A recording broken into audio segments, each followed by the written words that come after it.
Between concrete walls, there's a place for us where we could go, where we could be alone.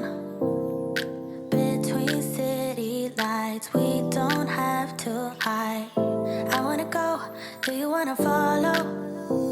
There's something in the air, I can't explain it, but it's there. Ain't nobody gonna find us in our secret love affair. I don't wanna have to hide no more, it shouldn't be unfair.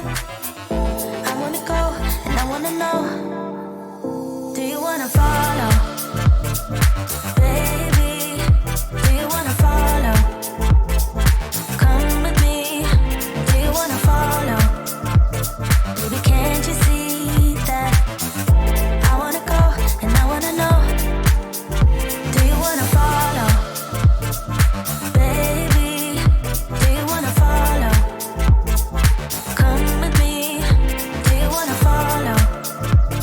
Baby, can't you see that? I wanna go, and I wanna know, do you wanna follow? I can't understand why we can't hold hands, but they don't know what we have is real love. Aren't you sick and tired of having to hide? I know a place, do you wanna follow? There's something in the air, I can't explain it, but it's there. Ain't nobody gonna find us in our secret love affair. I don't wanna have to hide no more, it shouldn't be unfair. I wanna go, and I wanna know, do you wanna follow? Baby, do you wanna follow? Come with me, do you wanna follow? Baby, can't you see that? I wanna go, and I wanna know, do you wanna follow?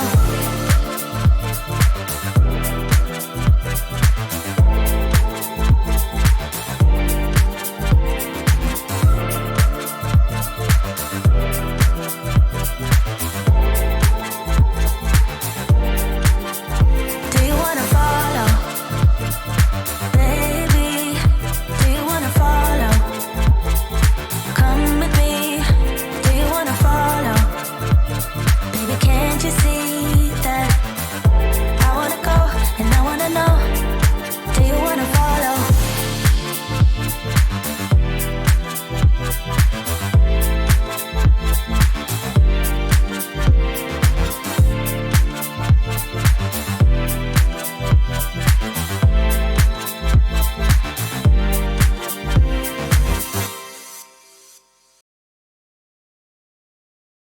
What's up, guys? I'm Joshua Bardwell, and you are going to learn something tonight. Are you ready to learn? How's everybody doing this evening? It's Monday night. It's 8 p.m. It's 8 p.m. where I am, but it's 1 a.m. where some of you are. If you stayed up super late to see the stream, thank you so much. Thank you so much. Welcome, everybody. If it's your first stream, hello. Hello in the chat to anybody, and also to all the regulars in the stream. Too many to name, but I see MC Creations there. TAC FPV in the stream. Look forward to my review of TAC's frame this week. I went out and met him in Chattanooga, and I said, let's do that same thing I did with Stingy to test his frame. So that's coming. That's coming. It's going to be a very busy. What if you don't learn anything good, Nugs? Then either you were too smart for me or I didn't do my job. Wyatt Wagner, I stream Mondays at 8 p.m. and Sundays at 1 p.m. Those are almost every week. Sometimes I take a week off for various reasons. But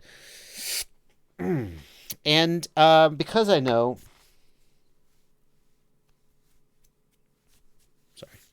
Because I know you're dying to know, the drink tonight is Sierra Nevada Pale Ale. That's what we're drinking tonight. Sierra Nevada. So, I like to start my stream off with a little bit of news of the day to let you guys trickle in, everybody get the notification. And one piece of news that I feel obligated to mention is I'd like you guys to marry me. No. This is the... Ooh, what's that? What is that? That is the new... Oh, first of all, it's the new box. New cool box. I don't know.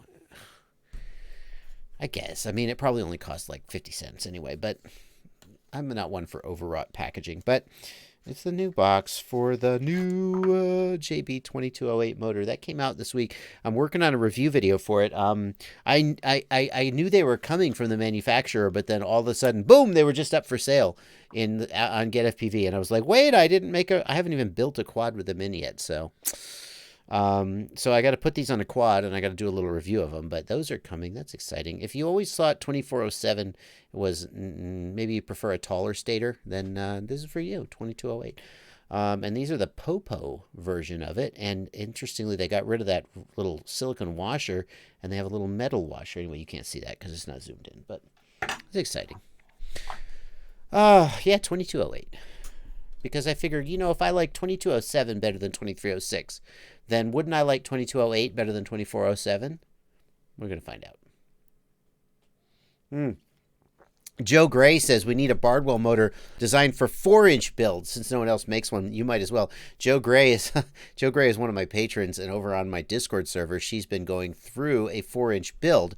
And the first thing everybody said was, why are you building a 4-inch? Nobody makes good 4-inch motors. And she was like, screw you guys, I'm building a 4-inch. And then she was like, there's no good motors for 4-inch. But she stuck through it, mostly probably out of just sheer orneriness. I think 1806 is a good motor size for a 4-inch. I know that Emax went with 1606 on their 4-inch Baby Hawk, and they're like, that's the ultimate. But 1606 is, I think it's marginal. I think it's marginal. Maybe 1806 would be better. Anyway. So here's what we're going to do. In case you're new here, here's what we do. This is what I'm looking at. I got your questions. Broke Mechanic. Hang on, Broke Mechanic. Of course I flew. I flew the prototypes, obviously. I flew the prototypes. I tested various prototypes, and finally we settled on a design I was okay with. But I want to do like a nice, beautiful build with the fresh motors on it. That's why. So that's why I don't have any like footage to show you of the motors on a quad. Of course I wouldn't put a motor out without actually like flying it. Just, let's get that out of the way. Okay, moving back. Here's what we got here. I got your questions right here in the chat. You're going to ask questions. I'm going to answer them. That's what we do. We just have a good time. If you want to make sure that your question gets noticed, because let's face it, the questions go by fast and furious, and I don't always see, I never see all of them. I never see all of them. So if you want to, pardon me, make sure that your question gets called out, hit the $sign right here. That gives a super chat, and for a couple bucks, your question gets pulled out, and I will make sure to get it. That's an easy way for you to just help support the stream, help. Everybody says, support the stream, support the channel. What they mean is, I need your money because I have to pay rent and buy food. So that's an easy way for you to do that. And over here on the left, this is my Discord server. And to get access to the Discord server, you got to be one of my patrons over on patreon.com. And I'll be taking questions from these guys. You can see they're already helping. See, look, me, myself, and I. These guys tagged in yellow over on the Discord server, those are know-it-alls. They're extra helpful people, and I just tag them as a know-it-all so they can, because as a punishment, basically. So we're going to try and answer a lot of questions. So let's do it. How much for the JB motor? Well, good question, Papa Joe. For the 2208, well, let's just look it up. Bardwell 2208, 26 bucks. 26 bucks. Is that for that's for the regular shaft, not for the Popo shaft, though. There you go. So I'll be coming out with a review of those soon. I hope you like them. I'm looking forward to them. Yeah. Joe Gray, thank you for sticking up for my Patreon. So much good. And I really I wish there was a way. I mean, I feel sometimes a little bit guilty because I check in on the Discord server, and I'm like, ooh, what kind of questions have people asked? And they've all been answered by other helpful people. And I'm like, well, my work here is done. So, all right, let's see. Let's get on some questions.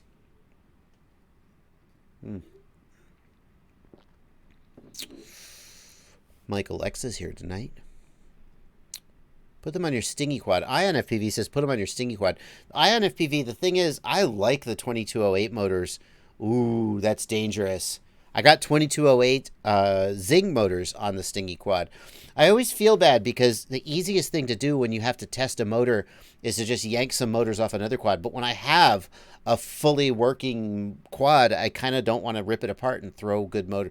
Then what would I do with those motors? So I'll probably do a new build. Jeffro FPV says Falco X is dead. Why, Jeffro FPV? Why do you say that? That's very interesting. N8MX FPV says, will BL Heli 32 stay active even though Betaflight is sticking with DShot 600, i.e. I think there's some confusion here, N8MX. BL Heli 32 supports DShot 600. There are many, many reasons to use BL Heli 32. The 32 there refers to the 32-bit processor, not 32 kilohertz. There are many, many reasons to use BL Heli 32. Whoa. I just realized that wasn't even my Discord. That was the Quad Camp Discord. I was clicked on the wrong window. Anyway, you get the gist. Yeah, BLA 32 is not going anywhere. Ion FPV, today's drink, Sierra Nevada Pale Ale. JB Edits wants to know, are you able to watch other FPV videos on the live stream? I could. It depends on the video. I don't want to get copyright strike. No more DShot 1200. That's right, MC's Creations. Betaflight has dropped support for DShot 1200. Let's talk about that. Little news of the day. Betaflight has dropped support for 32 kilohertz, and it's dropped support for DShot 1200. These things go hand in hand. The only real reason to use DShot 1200 was because DShot 600 couldn't go at 32 kilohertz. So if you were running a 32K loop time, you couldn't run DShot unless you had DShot 1200. Since Betaflight dropped support for 32 kilohertz PID loop, then why use DShot 1200? Perhaps there were some advantages. Here was, in my opinion, the final straw, the final nail in the coffin of DShot 1200. You know this thing, the RPM filter that's coming in Betaflight 4.1? The RPM filter lets Betaflight adjust the filters automatically in response to the motor RPM. And people who have flown Betaflight 4.1 are raving about it. But it requires a function called bidirectional DShot, where the ESC reports RPM back to the flight controller via DShot for reasons. And bidirectional DShot was really hard to get working. If you wanted to test it out, there were all kinds of command line snippets that you had to paste in, and it didn't work reliably on every flight controller because hardware. But they recently finished a thing called bit-banged bidirectional DShot. And in software and hardware design, bit-banging means that instead of like using hardware to do it, you just force it with software. And bit-banging is usually slower than hardware doing something, but it's more universal. So bit-banged bidirectional DShot means that every flight controller can do bidirectional DShot just by toggling an option. That's great. But it's slower, and that's why they couldn't do DShot 1200 using bit-banged bidirectional DShot. And I wasn't in the meeting, but it seems to me like the Betaflight devs said, DShot 1200 kind of don't need it anyway, and we can't do bidirectional DShot with it, so let's just get it out of here. That's what I think. That's what I think happened.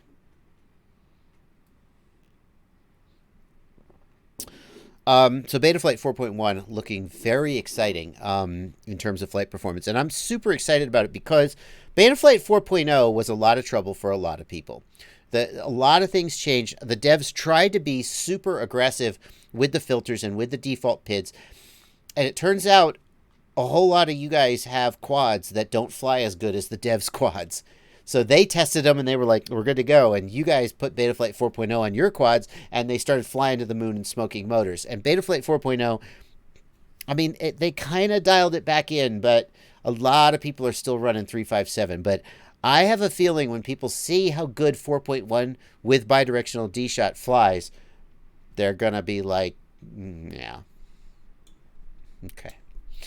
So, there you go. Okay. Bit banging can be CPU intensive. You're absolutely right, debarbering. It can be, but the ability to do it with any flight controller is the big deal.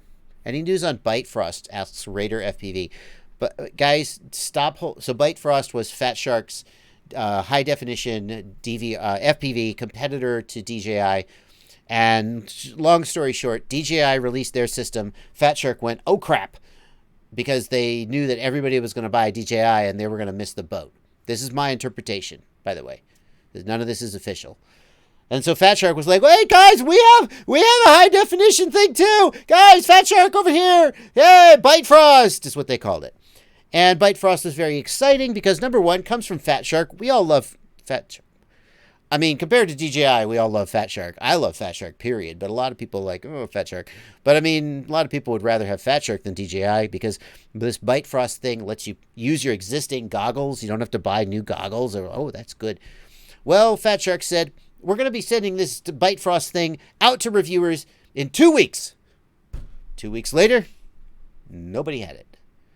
3 weeks later, nobody had it. And finally, Fat Shark makes an announcement on their Facebook page. Guys, we've been looking at this DJI system for a while, and it's pretty freaking good. It's better than Bitefrost. So we're going back to the drawing board. We'll be back. That is literally pretty much exactly, not quite literally exactly what happened. And so now people are like, what about Bitefrost? Guys, they are doing a hardware. This is not just like, we'll get some new firmware, we'll turn it up to 11 and we'll crank it back out the door. They're doing hardware redesign. It's going to be months before you hear about Bitefrost again. Like, just don't hold your freaking breath. I don't want that to sound like I'm hating, but that's just realistically the magnitude of what they have before them. So there is not any news about Bitefrost, and there won't be any news about Bitefrost for a while.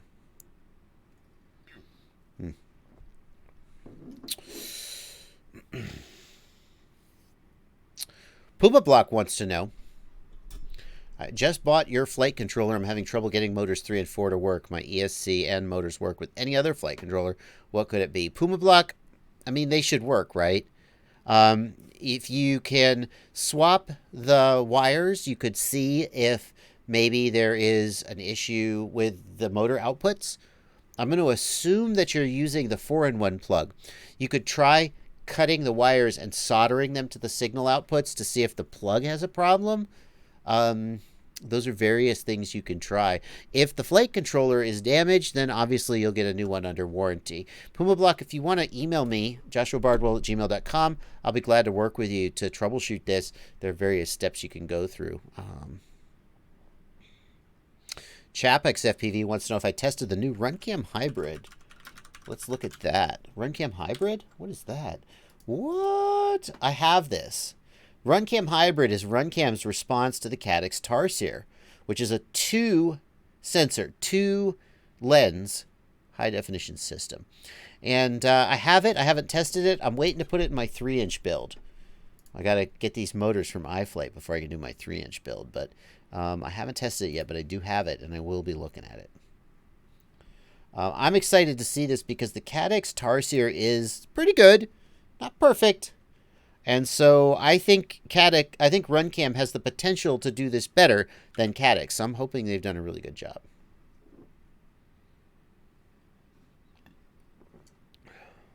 What up, Max Beamer? Let's see here. Streets FPV says, I knew that was coming. Bitefrost was a stall play, and they expected the DJI system not to work. I mean, I think there's some truth to that. When I saw Fat Shark announce Bitefrost like one day after DJI hit the street, I thought, they're jumping the gun. They have to be jumped. There's no way that like today just happened to be the day they were going to announce it anyway. And I think they felt a lot of pressure from DJI to sort of capture that interest. Because once somebody buys into the DJI system, they're not going to buy the Fat Shark system. That's the thing about DJI. DJI captures you, and now you won't buy a Bitefrost system. You're going to start moving away from analog slowly but surely. And I think Fat Shark, if I were Fat Shark, I would be worried that there'd be so much hype that people would be like, I guess there's nothing else out there. I guess I'm going to buy the DJI. And I think they announced Bitefrost as much to just say, hey, guys, we're out here. Hold on. And I think they hoped that they would be able to be as good or close to as good. But when they saw how well the DJI system worked, and I'm not putting words in their mouth here, they explicitly said, we think that the Bitefrost system is better than analog, but not as good as the DJI, which I thought was a really just straight talking thing for them to say. I mean, it was refreshing to not get a bunch of marketing BS. They basically said, holy crap, this is better than we expected it to be, and we're going to try and beat it, but we're not ready yet. So now what they did kind of worked, because some of you guys are like, what about Bitefrost? See, you're holding out. You're not buying the DJI system because you're waiting for Bitefrost. Bitefrost, I mean, hopefully it's coming, but don't hold your breath. I mean, it'll be here, but I wouldn't wait. Echo FPV wants to know, when is the TBS Fusion review coming out? I want to see if I should get the Fusion or Rapid Fire. Echo FPV, the Fusion review is coming out this week. Tomorrow's video is going to be my review of the Sky 030. Then the next video will be my review of the TBS Fusion. Ion FPV, either of those emails will work. Those are both valid emails for me. So the next two videos you're going to see on my channel should be the Sky 030 and the Fusion review. The short version about I'm not going to spill the beans because I want you guys to watch the review video. The short version is that one of those two things is way, way better than I expected it to be. The Sky 030 goggles or the TBS Fusion. One of them is way, way better than I expected it to be. Ooh, that's cold. That's cold.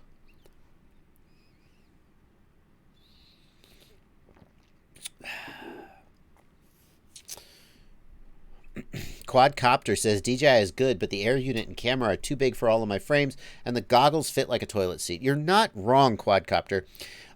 Even if you had all the money in the world, you wouldn't put the DJI air unit in every single one of your quads, because I was going to say you can't get a air unit in a 3-inch, but actually people have done that, those insane MFs. But you definitely can't get an air unit in a 2-inch. I dare you to prove me wrong. There are micro quads at the very least that just won't hold an air unit. So, and most of us don't have all the money in the world. Even if you buy the DJI system, you're probably not going to put an air unit in every single one of your quads. So there's still a place for analog. People are saying, is analog dead? There's still a place for analog in the world, at least in micros and certainly in low budget world. So let's see here. Can the DJI system display the EagleTree Vector OSD? No. The DJI system cannot display any OSD based on analog cameras. The OSD cannot insert itself in between the camera and the air unit. It can only show the DJI OSD. Somebody is moderating comments. I appreciate it. Who is the moderator right now? We got a mod in the chat. Thank you, whoever's moderating. Let me go. I got a bunch of super chats coming in. Real quick, I'm going to check the Discord. Say thanks to my patrons over in the Discord. Let's see what they are talking about. Somebody is asking about VTXs? Like, woo, I'm so impressed right now with the Rush Tank VTXs. I think this is going to be like my new sort of mid-tier. In fact, I think if I have a helper who works on my website. If the edits I requested have gone through, I tell them what to put, and then they do the actual putting of, oh, there it is. Yeah, top-tier performance, mid-tier price. Rush Tank VTXs are pretty freaking good. Now, this is the Rush Tank, the ultimate Rush Tank, but they also have I should get that one on there, too. This is a 20mm one. Pardon me, I'm going to sneeze. Excuse me. This is the 20mm one, which is great for micro builds, of course, but also those full-size 5-inch frames. Full-size. Those 5-inch frames that have a 20mm stack on the back. This little guy goes up to 800 milliwatts. Yeah. And it's freaking $37. Pretty good. Pretty good deal. Definitely agree with you there, Mike Alexa, on that one.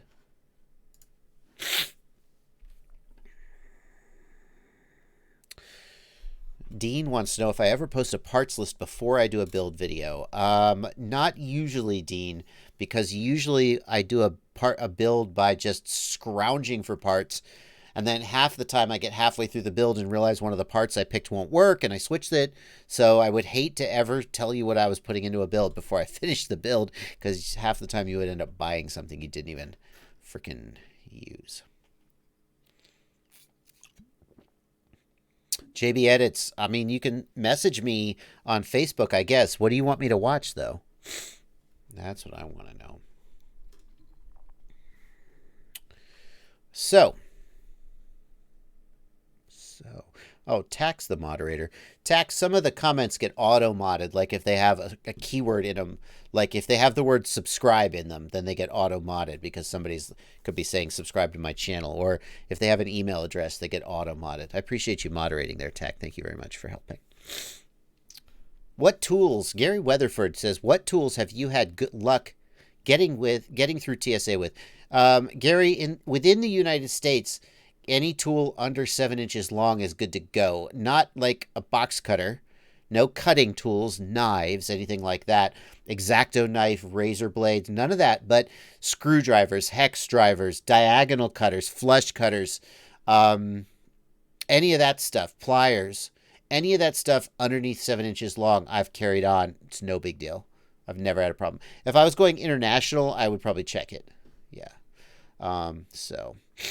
It's FPV says, do you think DJI will add analog support to their goggles? No. It's FPV. If they were going to put an analog receiver in their goggles, they would have done it. They want you to forget analog exists. They want to push you towards a world, just like Steve Jobs took the headphone jack out of the iPhone. Why? Because he wants you to buy the frickin' AirPods. He's like, forget headphones. I want to be in a... Steve Jobs didn't do it. I think he had already died at that time. Sorry. He didn't. Whoever it was, Tim Cook, whoever. You see the point. DJI is not going to put an analog receiver in their goggles because they don't want analog to be a thing. They want DJI to be a thing. So, okay, I've had so many super chats. Thank you so much for you guys for being patient and waiting. Let's get the super chats. MC's Creations, thanks for 5 eyes for the alcohol. I was amazed. I went to Brazil. MC's Creations is from Brazil. I went to Brazil years ago and was impressed because it was like, I don't remember the exchange rate, but you could get a lot of reais for $1. But the prices of everything was almost the same. So like a beer cost $2, a beer cost 2 reais, but it was like, it was like a lot less than $2. So thank you for 5 reais. Plummet FPV, thanks for $2. Please do a tuning video on Flight 1 with Falco X. Plummet FPV, that's a really tough one. The tuning, the place where I think the real advancements in tuning is going is by the guys like UAV Tech and like over on the Betaflight Black Box Log review group. And Falco X, can you black box with Falco X? I'm not even sure. I could be wrong about that. Really the way to tune is to have access to that black box data and to then look at the step response of the quad and tune based on that. I'm looking forward to doing a series where I go through Mark Spatz's tuning guide on one of my quads, because I feel like there's a lot I could learn. The other thing is that Falco X has so many different things than Betaflight in how it uses the PID loop. I mean, obviously P, I, and D are P, I, and D, but some of the tuning advice for Falco X and Flight 1 has just confused the heck out of me. And I'm not sure I feel like I could be authoritative. Yeah, so...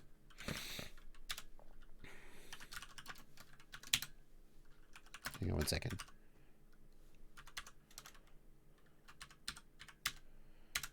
Okay. License to drive, thanks for £2. Best TX for Crossfire use, Jumper T16 or the QX7S. Or for Crossfire, I would stay away from the QX7 because it requires the inverter mod. Does the QX7S require the inverter mod, license to drive? If not, then that's an okay choice. I think the T16 is one of the best transmitters today for Crossfire use because it just works with Crossfire. And the thing is, you can get Crossfire to work with the newer FreeSky radios, but on some level, I'm like, as long as FreeSky doesn't want me doing it, they're going to keep trying to make it hard for me to do it. Maybe I should just take a hint and not get a FreeSky radio if I want to run Crossfire. Of course, there's always the TBS Tango. Okay. The Jumper T16 is a pretty solid radio. Supports Crossfire out of the box. Did have a bug in the firmware it actually shipped with recently has a bug where it doesn't work with Crossfire. You have to update the firmware. That's too bad. But I think that's a place that's definitely something to look at. Of course, there's always the X9D, the good old X9D, not the new one. Just the good old X9D will run the heck out of Crossfire, although it's a tried and true radio. But if you want to run Crossfire, you could do a lot worse. Thanks, Broke Mechanic, for $2. Thanks, Joshua Owen, for $5. When will the next house event at Bardwell's house be? I'm in Florida by Get FPV, luckily, but the trip would be worth it. Thank you, Joshua. I had a race at my house a little while back, and people came from pretty freaking far. I'm kind of impressed. All the proceeds went to the local multi-GP chapter, because that's what I was told they were going to go to. I don't know when the next event at my house will be. I kind of don't like to piss off my neighbors too much. When 50 cars come down my little country lane, and I have a neighbor with a field he lets us park in, but I try not to do that too often. Hector Wiese, I bet your name is Wiza. I bet it's Wiza, Hector. Thank you for 10 Canadian dollars. I'm using the FlySky FSI6 transmitter and will eventually upgrade to a Tyrannus. Aside from Crossfire support, Lua scripts, is there a fundamental improvement in gimbal resolution control? That's an interesting question, Hector. The FSI6 has pretty terrible gimbals. That's the little cheap $40 one, isn't it? Is that the little cheap $40 one? Pardon me. Yeah, this thing has terrible gimbals. Like, I understand if it's your first transmitter, it will get you in the air, but it has terrible gimbals. I'm sorry, they're so bad. If you go even to a mid-tier radio, like the Tyrannus X9 Lite, or the X9 Lite, or, a QX7, even one of them will be just a big improvement in the gimbals. I often feel like when you go from a mediocre gimbal to a great gimbal, like, I feel like there's people out there who are like, no, this gimbal is terrible. Can't you feel it? And I'm like, no, I don't. It's like wine. They're like, oh, do you taste all the oaky overtones? And I'm like, tastes like wine to me. Okay, so I'm not a gimbal snob, but man, the gimbals on the FSI6 are pretty freaking bad. You're going to notice a big difference when you upgrade to almost anything.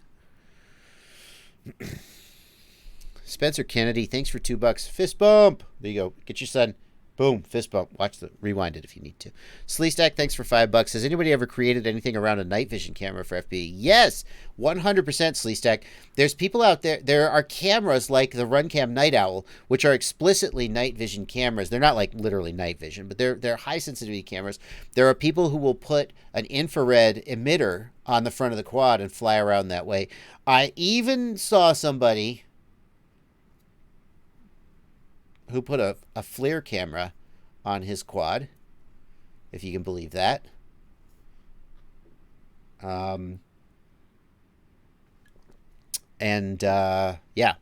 that was pretty freaking cool. He had a little switch. It was basically a cheater quad with a regular camera and a FLIR camera. So yeah, you could do all of that stuff. Sean's FPV, thanks for $2. Thanks for the Sky 030 video tomorrow. Wrong Way FPV, thanks for $5. I just did my first build using a PDB instead of the all-in-one I usually use. How do I get battery voltage to work? Maytech PDB Mamba F722. Okay, so on the Mamba F722, let's pull up a pinout diagram for the Mamba F722. Let's see if we can find that. Mamba F722. What you're going to look for is a VBAT input. I don't want the stack. I just want the flight controller. Is it the Mini? Oh, no. Basically, it's going to have a VBAT input somewhere, right? It's got to have it. And that is where you're going to put battery voltage, and that will either power the flight controller, or it'll at least let it measure VBAT. Where's the freaking pinout? That's what I want. I can't find it. Is there a manual? Target. Diagram. There, let's see the diagram. What do we got? Oh my God. Oh, well, you're not helping me out here, Diatone. How about images? Here we go. Let's see if this is... No! Oh! Let's see if 722S. Like, really? Anything. Can I just have anything? Ah, hell yeah. Please, anything. There we go. So let's just... I don't even know if this is your exact flight controller, but like, this flight controller, if we look, we should see... Here we go. VCC and ground. That's how you power the flight controller. And that's where VBAT's going to get into the flight controller. So, that's what you're looking for.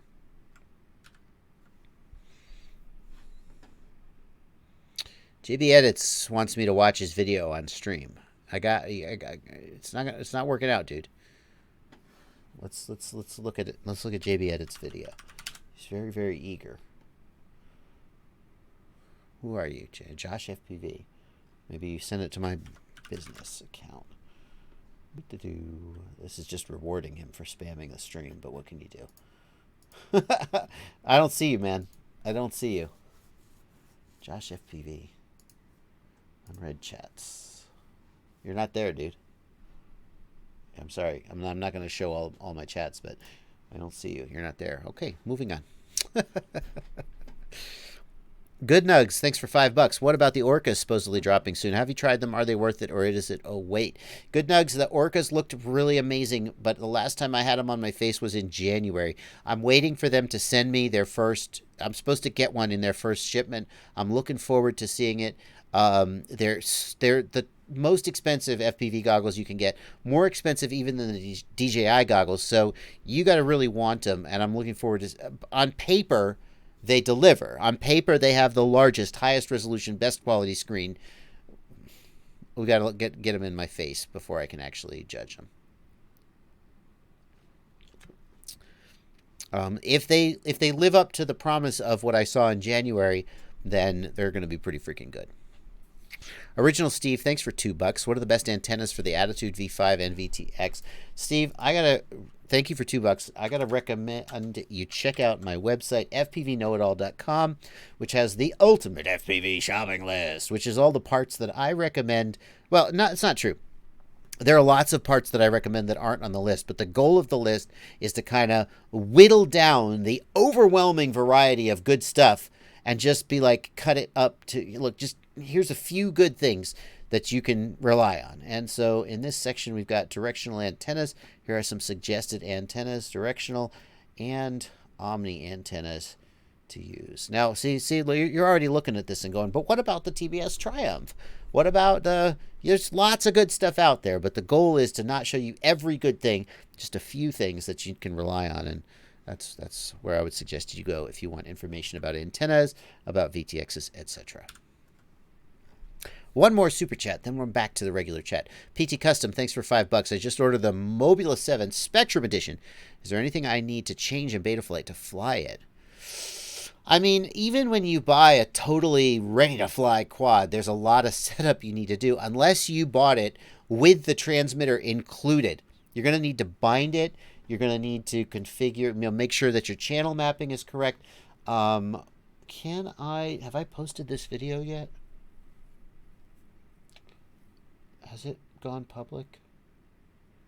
It hasn't even uploaded, has it? Where's the setup video? Oh, there you go. No, there it is. I have a video of going through the complete setup of the... Can I have a link? There we go. Complete setup of the Emax Baby Hawk. PT Custom, I'm going to suggest you check that out. Not because you have a Baby Hawk, but because it'll give you some idea of what you got to go through.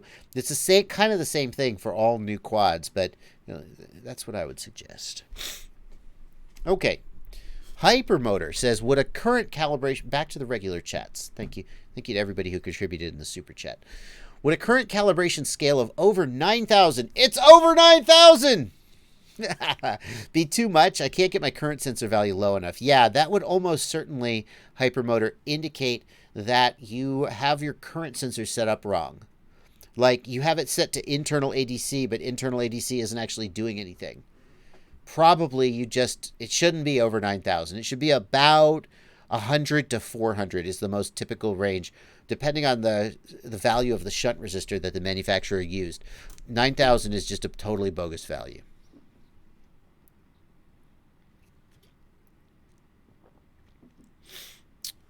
Let's see here. Can you dim the lights in the background? They're bright as heck. Yeah, but I like them. I like them. I like to... I don't know. I think they lighten up the background.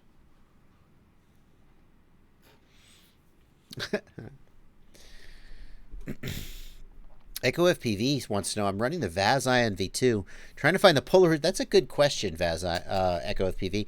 I'm going to bounce that question off of Alex Grieve, the designer of the VAS Ion.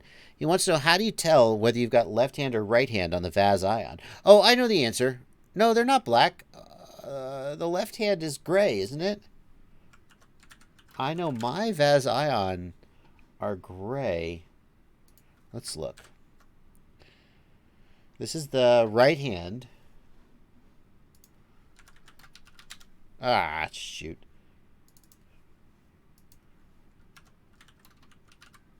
Yeah, see, the left hand is white or gray. If you have black, then that's a right hand. Yep. Echo FPV. I think that, yeah. VAS Ion V2. No. Yeah, no, see? Gray. Okay. Any HD toothpicks you're excited about in the future? Yep. The Beta FPV HX115. I have it for review. I'm looking forward to testing it. It looks pretty freaking impressive. What's your next video related to the DJI system going to be about?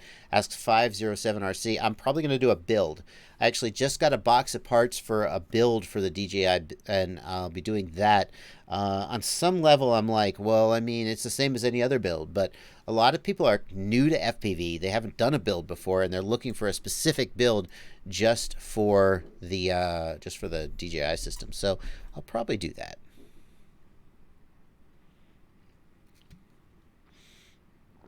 Quads Guy FPV wants to know, my quad is dying midair after about 50 seconds of normal flight. Solder joints look good. Motor temps are good. What could be causing this? Quads Guy FPV, the first thing I would want to check is, are you losing power? So do you lose video, or does it just fall out of the air? If you're losing power, then I'd be looking at the battery. Like, is the XT60 connector prongs could be loose. If you're not losing power, then I would want to go to the Betaflight OSD tab, and I would want to turn on the warnings OSD element. Hang on, let me find my USB connector. I'm going to show you what I mean. So here in Betaflight, go to the OSD tab, and here is the warnings OSD element. You want that to on. In Betaflight 4.0 and newer, it's on by default, but you want to make sure that's on. And when the quad drops out of the air, you should see, you may have to check your DVR to see this because it may go by pretty quickly, but you should see some error message like RX loss that indicates why it disarmed. And that's what I would need to know in order to troubleshoot further.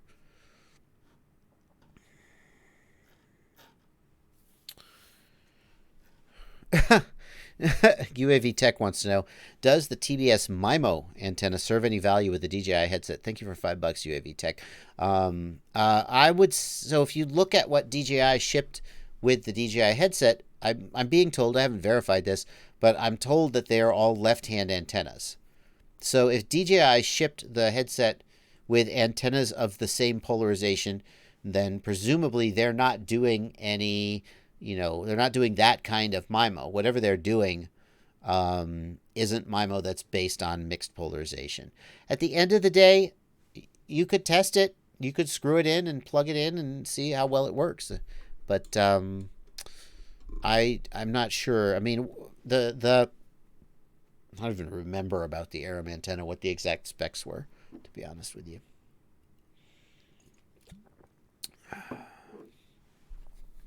Streets FPV wants to see Alex Grieve make a video about antennas for the DJI system. Vaz has made an antenna just for the DJI system, so looking forward to that. He's made one. What's new with it? What about Joey FPV? Thanks for $2 Canadian. Is it safe to update the radix from 357 to 405? Yep, absolutely, no problem. Don't copy in your config. You're gonna need. Don't copy paste your config, but it is definitely 405 is safe to use. Jeffro FPV wants to know: am I gonna try Emu Flight? Yeah, I'll probably try it. Emu Flight. Oh, wow. Come on, Google, get your shit together. Emu Flight is a new Betaflight fork. It's just the configurator. I'm told by the developers that it's like, we're ready. The configurator is out, and there's firmware you can flash. And it basically takes the Helio filtering code, slaps it into Butterflight, and makes a few other improvements. Basically, some guys just working on their own thing. I'm looking forward to trying it. I know that UAV Tech has also been talking to some of these guys about doing some testing on what they're doing. I'll probably give it a try. Yep. See if it's got anything good. PsychWard FPV became a patron. Can't find the invite to the Discord server. PsychWard FPV, message me on Patreon, and we'll figure it out. Tobias Boone, Skyzone Skyo 2C or Fat Shark V5. I watched the video, but I'm still undecided. Tobias, I don't think I could say more than what's in the video. You got to decide whether you want that OLED screen or whether the LCD screen on the Skyo 2 is going to satisfy you. Whether you intend to use an external module or whether you're okay with the internal module on the Skyo 2.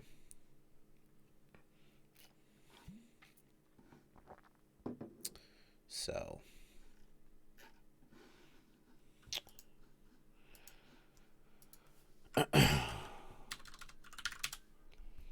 JB Edits says, I'll stop spamming you. Oh, here we go. You guys got to cut some slack. You guys got to cut this guy some slack. I mean, he's spamming the chat. He's eager. He's probably like a kid. He's, you got to cut him a little slack. Yeah, he wants me to check out an FPV video of his. So I'll check it out. I'm not going to check it out on stream. I appreciate you sending it. I'll check it out, dude. We'll talk about it.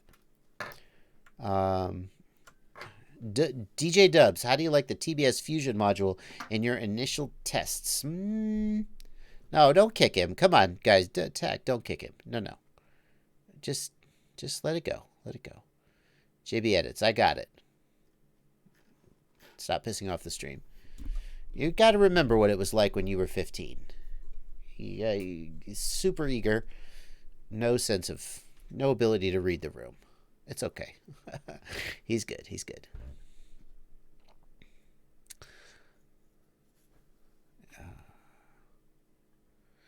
Afro Ninja FPV wants to know, what can you go off to focus your camera lens? When I focus my camera lens, I usually want like a tree or something that's 20 or 30 feet away. So I can focus on the branches. I don't know if that's what you're asking, but Tech Dude Official Skyzone Skyo 3.0 a review drops tomorrow.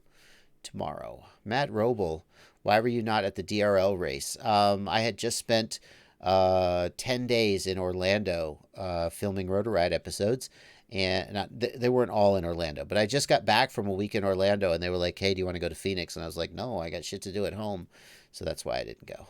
They invited me to go. I just was like, I'm not traveling again. Sorry. Ace FPV in the Discord wants to know, is a 60 amp ESC overkill for a 5-inch? Almost certainly, yes, Ace FPV. There's almost no 5-inch build that needs a 60 amp ESC. That's 240 amps. 240 amps. Show me a battery that's going to pull more than 240 amps. Not likely. OCD FPV says, hey, Joshua, I have a quad with an R9 receiver. Seems to fail-safe every flight at a particular spot. Well, it could be OCD FPV that there's interference in 900 megahertz on that spot. Definitely make sure that you've got the right region selected. If you're in the United States, you want to be using 915 megahertz. If you're in Europe, it's 853 megahertz, I think. And if you use the wrong frequency, then you'll get interference from the cell system. Yeah. It could be interference. If it's related to a spot, then it's probably interference. That's what I'll say.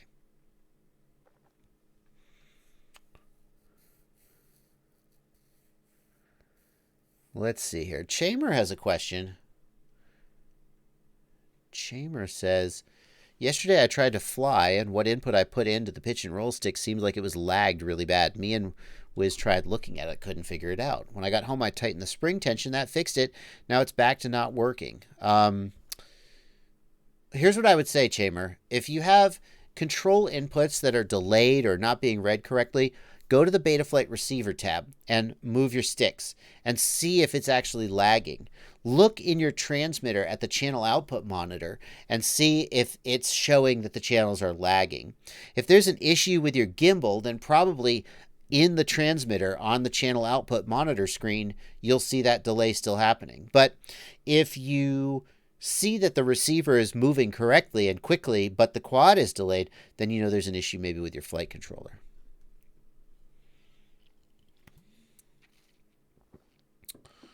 Let's see here. It's FPV wants to know in the Discord. Thank you, It's FPV, for being a patron. Is it technically possible to change the power level in DJI if you bought the unit in Europe? Yep, it sure is. If you buy the unit in Europe, there are various ways to get it to go to 700 milliwatts. I'm not going to tell you what they are or how to do it because I don't want to. You can figure it out. You don't need me. And, I'm going to stay on the right side of the law on that one. JB Edits, you're good, dude. You're good. It's all good. Jonathan K, thanks for $2. Says, I'm torn. T16 or the new X9D? Tell me what to do. Jonathan K, I feel like the Jumper T16 is the one I would take. The new X9D is a very nice radio, but it supports only Access and D16. To do D8, you need an external module. And I have a lot of D8 quads. Freaking Emax Tiny Hawk Freestyle D8 receiver. On top of that, Crossfire, FreeSky just doesn't want Crossfire working in their radios. So when you get the SD card contents from FreeSky, it doesn't have the Crossfire script in there. You got to go to the OpenTX webpage and download it. So FreeSky is making it explicitly hard to use Crossfire. All things considered, Access is cool, but I would rather have D8 and Crossfire than Access. So I would take the Jumper T16 personally. Yeah.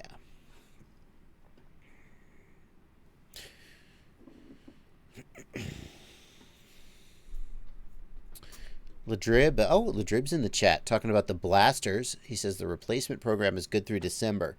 Plenty of time to wreck your motors. Now, I'll be straight. Thank you, Drib, for showing up in the stream. Drib said, why don't you put some blasters on this build? And I was like, okay, but isn't the replacement program up in like 3 months? And he was like, yeah, it's up in December. And I was like, if they were $26 in January and you had like a year of a warranty, and now you get like 3 months of warranty and they're still $26, does that make sense? And I was like, can we like extend the warranty? And he was like, I just want you guys to know that these conversations are happening. If you're going, blaster motors, but the warranty is up in 3 months in December. Yeah, I know. We know that too. I'm talking about it. We'll see what happens. Thank you for being here, Drib. Drib's going to be like, I wish I hadn't come. Now he's talking about internal stuff. Yeah, I'm not trying to promise anything. I just want you guys to know that nobody on the back end is going, oh, wow, I never thought of that. Screw them. Just take their money. Does the Jumper T16 come with Crossfire scripts preloaded on the SD card? Yeah, Adam, I can't remember what comes on the SD card because the first thing I did was update the firmware and download the new SD card contents. So I can't remember. But the Jumper, I just get the SD card contents from OpenTX. Drib, they want you to do an eyeliner video. Yeah, it's cute. Drip actually did eyeliner on me for one of our earliest videos together at Flight Fest, the first time we met. I think he put eyeliner on me. Drib is also a big fan of... Drib's going for that White Claw sponsorship. I don't know if you guys know. White Claw is basically like LaCroix seltzer, flavored seltzer water with alcohol in it. And it is Drib's new favorite drink.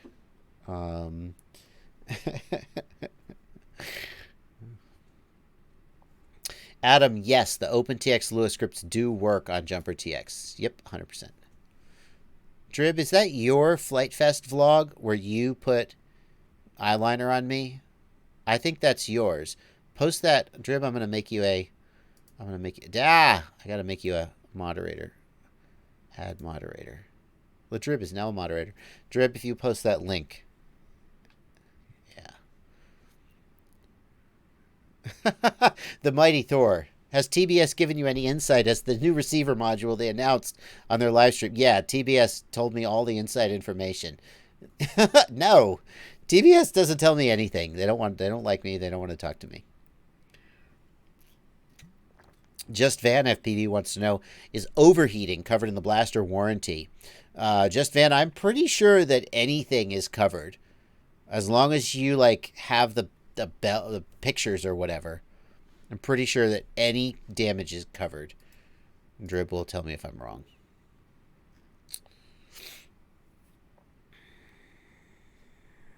John Larson, thank you for $2. Any info on the RunCam hybrid split? John, I have the RunCam hybrid split, but I haven't tested it yet. No info yet. Monkey FPV says, thoughts on the TBS Fusion module so far? A lot of alpha stage problems. What alpha stage problems? I'm curious. For example, there's the issue with the screen and the double-sided tape where the screen is not stuck to the module correctly. I also had that issue. What other issues are you guys, if any, having with the Fusion? I would love to hear more about your experience. Of course, as a reviewer, I purchased one unit, right? So it's hard to have my ear to the ground about what else is going on. I've been using the Fusion for a week now, on and off. Haven't had any problems like bugs with the firmware. So... Psych word FPV. Do you think Trappy will ever join your Patreon? No, I don't think so. App user, look at this gender bending crew. I like it. App user, no offense. I don't think anybody is gender bending. Just because I sometimes wear sarongs or Drew wears eyeliner, and those things are commonly associated with other genders. I don't wear sarongs because I'm gender fluid. I'm a man who wears sarongs sometimes. And Drew, as far as I know, is just a guy who wears eyeliner sometimes. Is that gender bending? Maybe it is. I guess it's... Yeah, maybe. Anyway. Thank you, Ace FPV, for $2. Dalton Young, thanks for $10. No question, just keep it up. You're a wealth of knowledge. Thanks for helping me. Thank you very much, Dalton Young, for $10. Jay Larson, what is special or different about the Vanover, Steel, etc. motors versus quality motors of the same size in KV? Jay Larson, let me be straight with you. There are excellent motors with nobody's name on them that are every bit as good as a sponsored motor. That's a fact. Like the iFlight Zing motors are excellent, excellent motors at a great price. And here's the other thing. Once a motor is like a certain level of good, it kind of doesn't matter how much better it is. Like you give me some Racer Star crappy cheese grade bearings, weak ass motors, I probably am going to have problems with them from day one. But once you get past a certain level of quality, getting better, it doesn't make that much different in your flying, right? What I think so then why bother with a pilot sponsored motor? Well, in my case, I wanted a certain motor and nobody made it. I actually wanted the EFA 2407 and EFA had gone out of business. I actually I tried to reach out to EFA and was like, hey, will you like do a motor with me or something? I love your motor. And it was basically me. I know that if I put my name on a motor, people will buy it because they will. And I thought the EFA 2407 was a fantastic motor. And I was like, I think more people should buy this motor. And also I'd like to get some for free. And I was like, can we do a sponsored motor? Just take your exact motor, slap my name on it. And I'll be like, this is the one I wanted. And EFA, like, they just went out of business like a week before I decided to do that. Or I don't know what happened to them. So then I was like, okay, well, I guess I'll just make my own. So what you get with that motor is that I had a very specific thing I was looking for. And the only way to get it was, the quickest way to get it was to just put my name on it and say, hey, can we make this motor for me? And then you guys get to buy it too. So in that case, it doesn't mean that my motor is better than any other motor out there that doesn't have a pilot's name on it. It just means that it's the one I wanted. You see what I mean? I can't speak for any other pilots who have a sponsored motor. But when your name is on a motor, then you go back to the manufacturer and you say, I don't like this. I want a higher KV. I want a lower KV. And then they do it for you. And a lot of pilots, I think, who put their names on motors, it's because they just want to be able to turn all the knobs and get exactly what they want. And then as a trade-off for them getting the motor they want, they also sell it to you so somebody can make some money. So.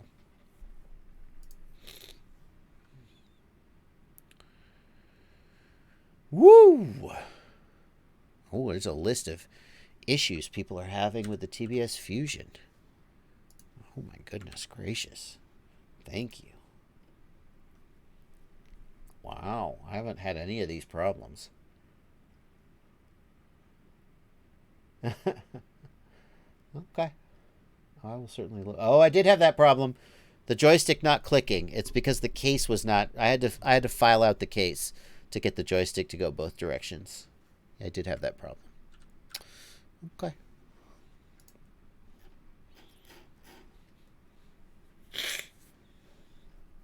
Marley Lepo, thanks for 20 Norwegian kroner. What up? What's up? Decodester, thanks for $2. First quad, 4 to 6S, 4-inch with 6S battery. Flips over. Decodester, if the quad flips over, it's a runaway problem. There are 4 things that typically cause this. Board alignment incorrect, motor order incorrect, motor direction incorrect, or props on incorrect. Decodester, I got a big wall of text that I can copy paste for you to tell you how to troubleshoot this. Contact me privately. Message me on Facebook. I'll help you work through that. If it flips over, the other thing you can do is you can go to my video about Runaway. And I believe I go through all, look at that handsome devil.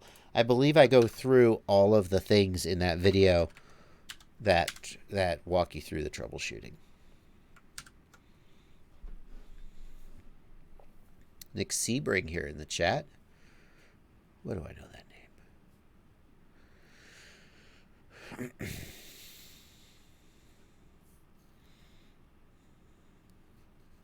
Enzo Pedrera, any thoughts on the Cadix Dolphin? The Cadix Dolphin is, last I checked, $40. Cadix Dolphin is, yep, $40. I don't know how good of a camera you're expecting for $40, but suffice it to say, if it were as good as a Runcam 5 or a Foxeer box or a GoPro, they wouldn't sell it for $40. Maybe it's good enough. And for $40, it doesn't have to be very good to make it worth buying. But you're like, oh, is it better than the Runcam 5? I doubt it. Because if it were better than the Runcam 5, they would sell it for $80. Why would they sell it for $40? Anyway. MC's Creation says the Dolphin is fantastic for night, but only for night. Monster Zombie wants to know if I have a full tutorial on Betaflight. Well, I mean, there's my Learn to Build series.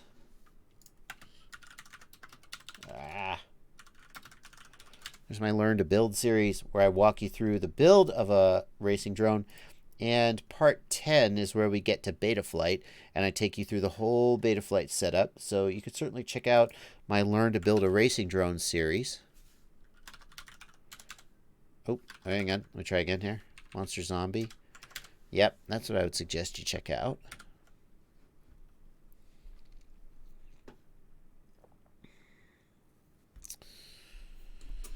John Coelho, thank you for $20. No question, just a donation. Thank you, John. Chewy Sands, thanks for $5. Let's see.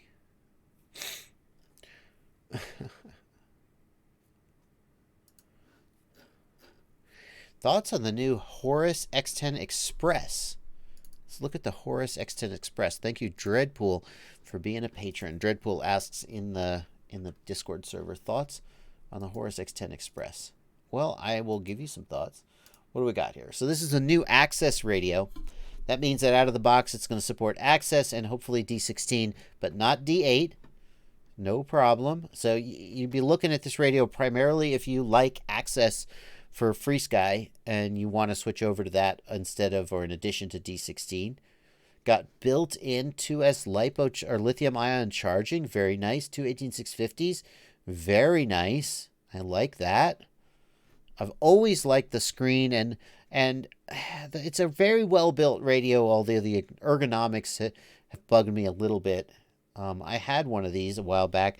I didn't end up keeping it as my main radio. As beautiful as it is, I was just a little bit big and cumbersome for it to be my personal daily driver. And it works with the FreeSky FreeLink app. Wireless trainer function. How much is it? That's the question. How much is it? X10 Express. $400. It's a lot of money. Oh, that's the X10S. How much is the X10 Express? It's not even for sale, is it? I don't think it's even for sale yet. Yeah, okay. Christian Piet, my current main radio is an X9D. Yeah.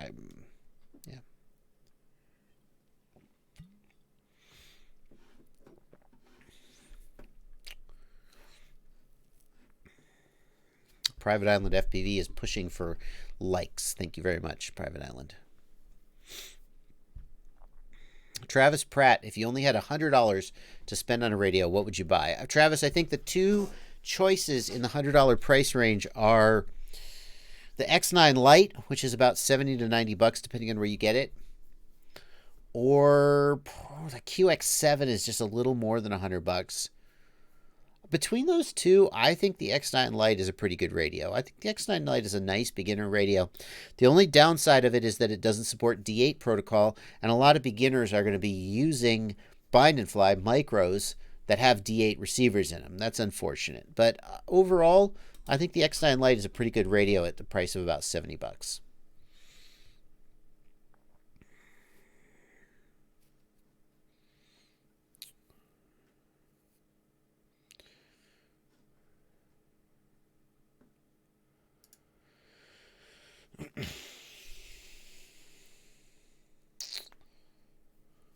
What? Let's see. Muki Woo says, what causes when I arm the motor starts one by one? It's on D-Shot, idle up 5.5% idle speed. So motor calibration doesn't matter if you're using D-Shot. The motors should all spin with an idle speed of 5.5. That should be high enough for almost any typical 5-inch setup. That's tough. They should all spin. I guess, are you sure that the ESC supports D-Shot?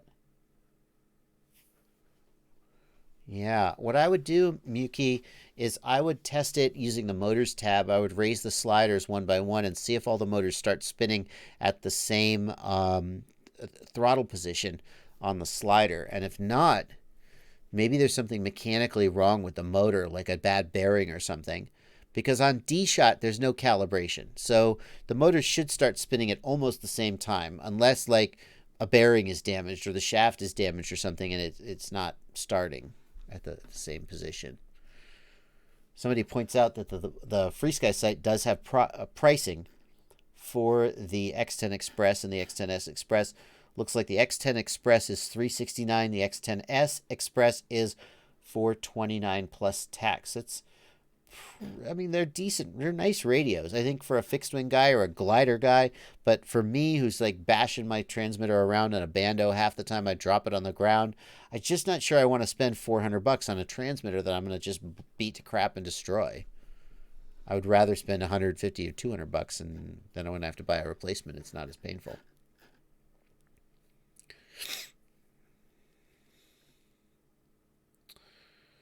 What protocols? Dean asks, what protocols does the Jumper T16 support out of the box? A freaking crap ton of them. The Jumper T16 has a multi-protocol module that supports these protocols. So suffice it to say, Spectrum, FreeSky, FlySky, all those big ones, but then a whole bunch of other like bind and fly and more obscure protocols it supports.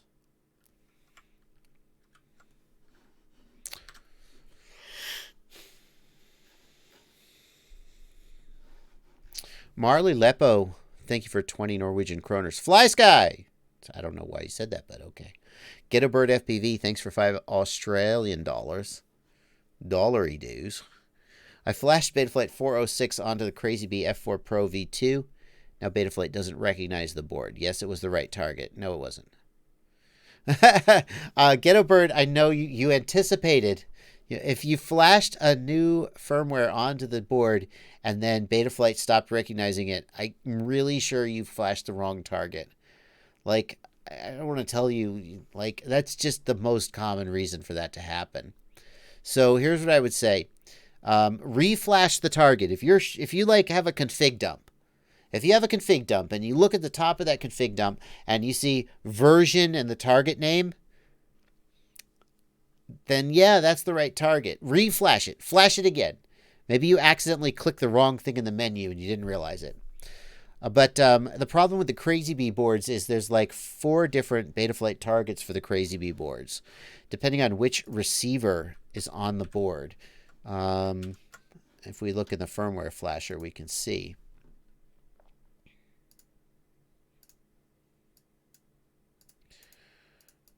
So right here, there's Crazy Bee 3DX, 3FR, 3FS, 4DX, 4FR, 4FS. So you've either got an F3 or an F4, and it looks like there are 3 different, so that's not that many, 3 different targets for the F4 and 3 for the F3. So basically, I would flash each one of these one at a time and see if one of them brings back your board. I really think that you accidentally flashed the wrong target, though. Here's the thing. You're like, oh no, I flashed the right target. Well, you're right that that's what you should be thinking, but I still think maybe you mistakenly did that.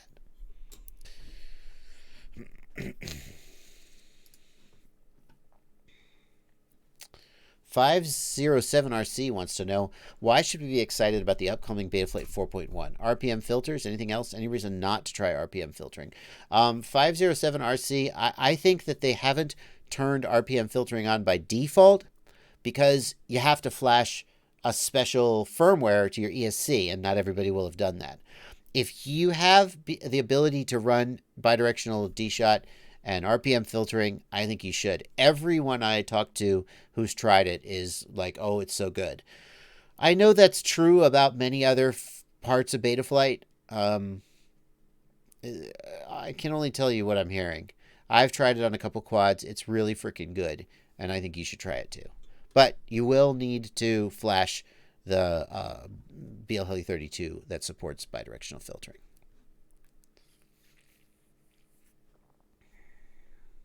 Mr. Tux says, won't Betaflight 4.1 also have a new target system? Yep. Mr. Tux, one of the problems in Betaflight is that there are so many different targets that the devs have to work to maintain. And in case you're new here, a target means, see this list of flight controllers here? Every one of these has to be maintained by the Betaflight devs. It's at least a little bit of work for them to maintain all these targets, and it's a freaking pain in the ass. They have over 150 targets, I think they say, that they have to maintain. And every time a vendor comes out with a new, half of these don't even exist anymore, and every time a vendor comes out with a new flight controller, the devs have to work to incorporate it. So what the devs are doing is they have created a new generic target, and it's going to be right here. There we go. STM32F405, STM32F411, and I think there's also an STM32F7. Yeah, F745. So basically, whichever chip you have on your flight controller, you'll flash a generic target for that chip. And then the manufacturer will provide you with a command line dump that you paste into the command line that completes the configuration. And that means that manufacturers can basically create new Betaflight targets independently without the devs having to do anything. It's pretty exciting. Heath McTaggart, thank you for $5. Heath says, I'm a patron. Can you help me set up one of my quads? Not on the live stream, Heath. But if you message me privately, I'll do my best to get you going. We're not gonna sit here on the live stream. Just go through, every part of it. Sorry. Thank you for being a patron. UAV Tech says, flashing unified targets will be seamless in 4.1. Flashing. Well, tell me more about what that means, UAV Tech. Do you mean that users won't have to download the config file and dump it in? That would be exciting.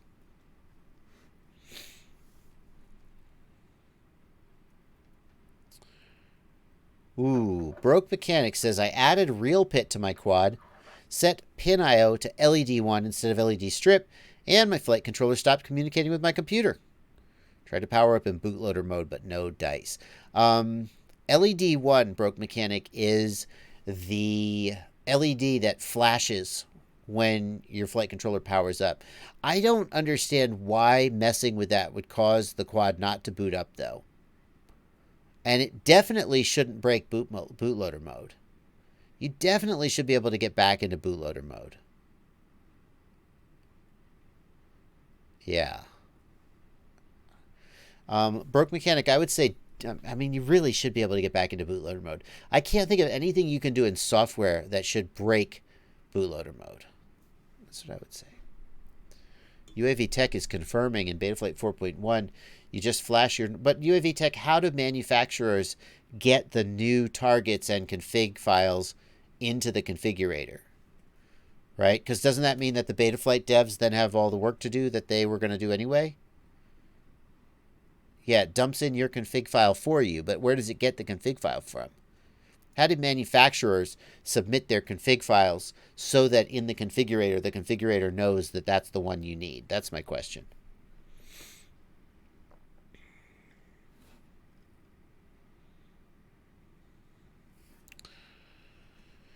Best receiver for the Taranis QX7, asks Ryan Chase. I think the RXSR is the obvious choice. Unless you're trying to do something obscure, RXSR is the one to go to. UAV Tech says they submit the config file as a pull request. I see. So they submit the config file as a pull request. The Betaflight devs basically merge the pull request without really having to vet it anyway. And the manufacturer it's up to the manufacturer to take care of that. Yep. RXSR if you want telemetry. XM Plus if you don't need telemetry. It's a little bit cheaper. Crunked FPV wants to know, what size ESC do you think I need for a 6S quad running 2150 kV motors on 6-inch props? Crunked FPV, I feel like practically speaking, you're going to stay under 120 amps, but it would be a good idea to give yourself some headroom. And especially because it's 6S, your amps will be lower. You'll have 33% fewer amps for the same watts compared to 4S. But I feel like if it were me, I'd be looking at it like a 35 amp, maybe 40 amp, maybe 45 amp just for headroom. I think the least I would do Crunked FPV is a 35 amp 6S ESC. I'm just gut feeling that. Okay? But that's my gut feeling.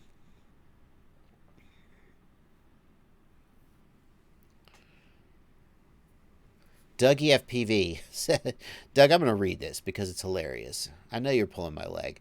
JB, I want a tiny whoop with the DJI system. Please help. Everyone is saying the DJI system's too big for a whoop. Please help. I need this really bad. The DJI Air unit weighs twice as much as a tiny whoop all by itself. It's not going to happen, dude. Sorry. You know what, though? As long as we are pushing the definition of a toothpick, let's just push the definition of a whoop. Yeah, here's my new tiny whoop. It's got 2-inch props. Sure, why not? Big Data Pimp. Why can't I flash flight controllers for my PC? I can connect and config, but not flash. I've done the driver fixer and Zadig thing many times. Big Data Pimp, you need to see the word DFU in the upper right corner of your configurator before you can flash. If you can't see that, then that's your problem. You need to have installed the STM32 virtual COM port driver. And then after that, it should freaking work. Ciati is here. Ciati FPV is here in the chat. In case you guys don't know who, and you should know by now who Ciati is. Ciati is a friend of mine. He did some Q&As on my live stream when I had some questions about 3-inch quads. He knows a ton about micros. He knows a thing or two about full-size quads, and he had so much fun on my live stream. He has started live streaming after me. So I'm going to be going for about another 45 minutes, and then Ciati is going to start going at 10. If you guys have got the appetite and the stamina for it, Ciati will link to him once we get closer to the end of my live stream.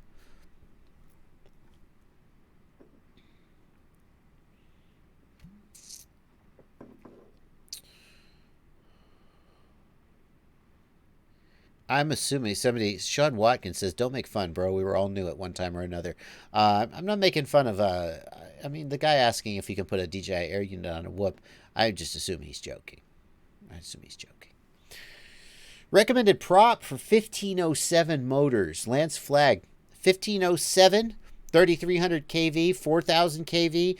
I know a thing or two about that because that is what I'm putting on my Acrobrat build that I will be starting on soon. When they finally send me those iFlight motors. I think the Avon 3-inch is a damn good 3-inch prop, maybe one of the best, Lance Flag. The Gem fans are pretty good as well. The HQ 3 inches aren't bad, but I think they're not the best. PS Ariel says, is there BL Heli software for Mac? Yes, there is. They didn't used to be, but there is now.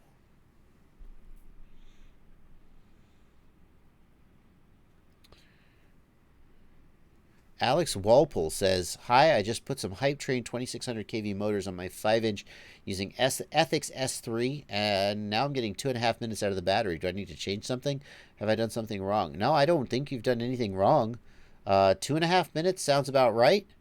Alex Walpole, I would want to know... Ooh, Ciati says Avons are T-mount. Oops, my bad. They're good props, though. No. Alex Walpole, I would want to know your all-up weight. If your all-up weight is more than about 650 grams, it may be that you're just too heavy. What were you using before, Alex? I would guess it's a lower kV motor, and that you've gone to a higher kV motor, and then you're getting shorter flights but more power. Ciati, what do you think you put on a 1507 motor? What prop? I mean, that's clearly a 3-inch motor, right? It's not a 4-inch motor for sure.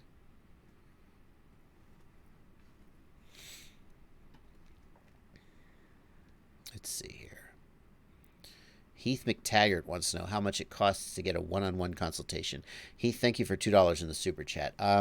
I seldom do one-on-one consultations for money.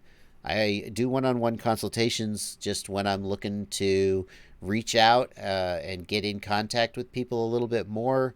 I usually, that's not what I usually don't do it for any price. I just do it when it's what I really feel like doing. That's what I would say.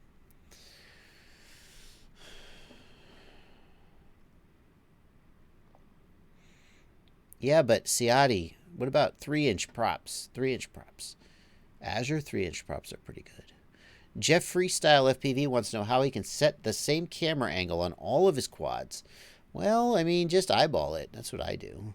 Just eyeball it. Get about the same. Alex Walpole says, you had the Emax 2300 kV. Yeah, okay. So you had the 2300 kV motors, then you went to 2600 kV motors. That's a lot more kV. So you're getting shorter flights. I think that's normal. Stay off the throttle, I guess is what I would say.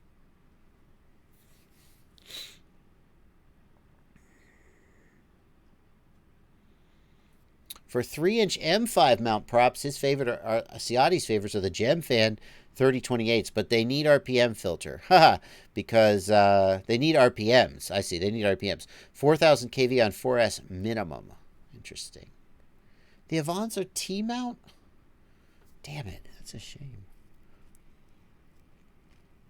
Snapshot Hotshot says, what's the difference between DJI goggles white and DJI goggles RE black? The goggles RE have a built-in analog 5 gigahertz receiver that is not very good. That's the big difference, Snapshot Hotshot.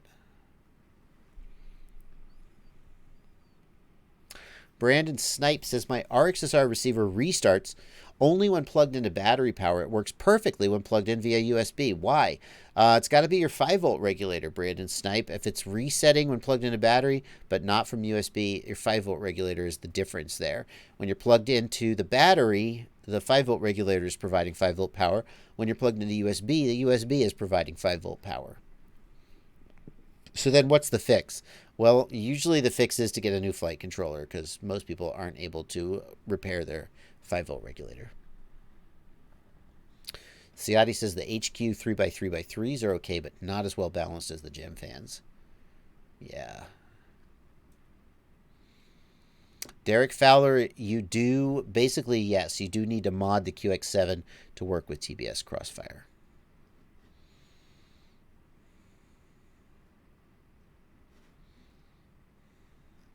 DJI. DJI, it's just, that's how you say it. DJI.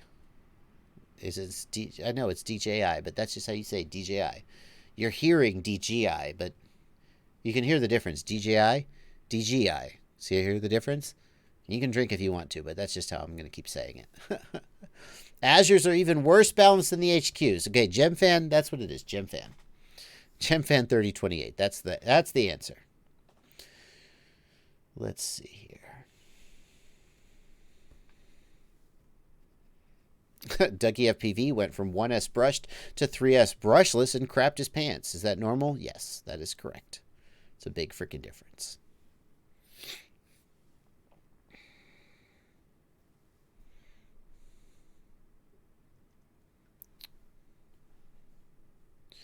N8MX FPV points out that his Crossfire Micro came with the chip to mod the QX7. They don't list that in the product description, and I asked about it, and they said if we have them in stock, we throw them in for free. If we don't have them in stock, we don't include them. So if you don't get the inverter chip to mod the QX7, then it just don't feel bad. It's not a promise, but they'd throw it in when they have it. Ryan Chase, yes, Smart Port is how you get telemetry back to the remote. That is correct, on FreeSky. John Petita, I typically fly 30, 35 degrees for freestyle. Joey FPV asks, do you care about weight? Yeah, on my freestyle builds, I like them to be they're typically over 600 grams. I don't like them to be over about 650 grams. I think they fly worse. They'd fly better if they were lighter, but I seldom get there. William Barlow says, with air mode active, my drone flies backwards. No, that's not a trim issue. That's not what air mode does, William. Something else is wrong. William, will you flip air mode on and look in the receiver tab at what direction your channels go?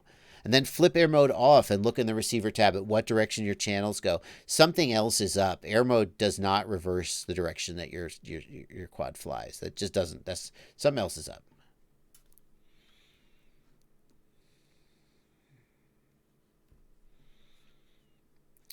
Let's see here. Rudy Ortiz wants to know when a JB Freestyle frame's coming. I don't know about that. There's so many good frame designers out there. I don't really feel like I have anything to add.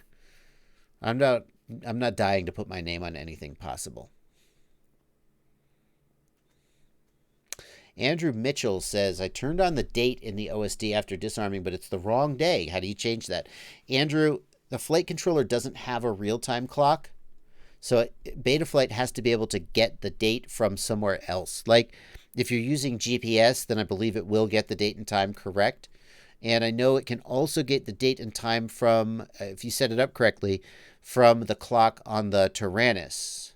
That assumes that the Tyrannus clock is correct. But the flight controller by itself will not have the correct date and time. It doesn't have a real-time clock. It has to get that from somewhere else. Hot Rods FPV wants to know, FPS wants to know why my flight controller isn't on Rotor Riot. I don't know about that. I'm sure they've got the order in. Since I'm a Rotor Riot pilot, I assume they intend to stock my sponsored gear. But you know.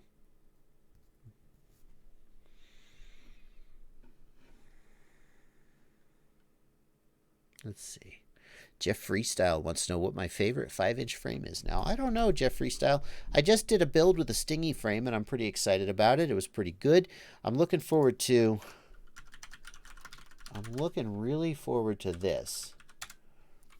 Remember the Catalyst MachineWorks Smooth Operator? It was a really cool frame, but it was so fiddly and complicated. I was just like, it's too much for me. I can't handle it. Well, this is the new Banggood.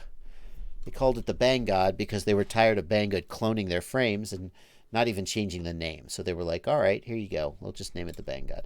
And basically, it is a smooth operator. Hello, got any more pictures? There we go. Basically, it's a smooth operator, but simplified and with more room. So it's got a standard low deck height. Like it's 22 millimeters of height. Same front end as the smooth operator, but a little bit easier to build. I'm looking forward to getting my hands on this. I liked the smooth operator. It was just so fiddly to work with. I just hated repairing it. This looks exciting to me. I'm looking forward to getting to try it out. Favorite? I don't know.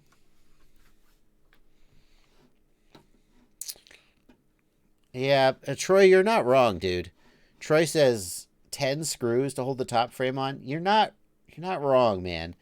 Catalyst MachineWorks really designs frames.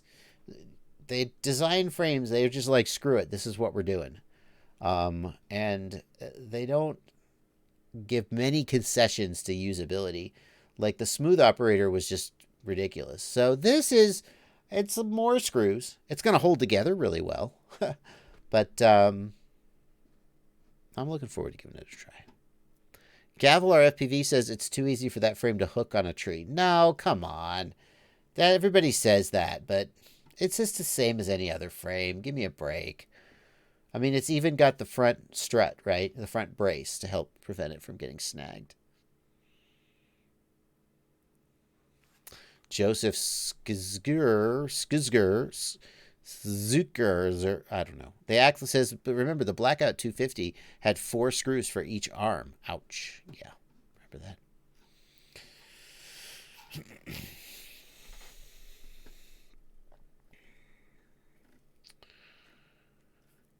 Let's see. Simon Saucy, I'm trying to find your question in the chat. Simon Saucy wants to know, can I add R9 to my Tiny Hawk? Yeah, I think the Tiny Hawk flight controller has a spare UART. And but you'd need an inverter, wouldn't you? I don't know about that, Simon. That's a good question. Because the Tiny Hawk has a D8 receiver built in. And I don't know if it has an inverter. I'm not sure you can. I bet you could do it. But you'd have to do inverted S-Bus out.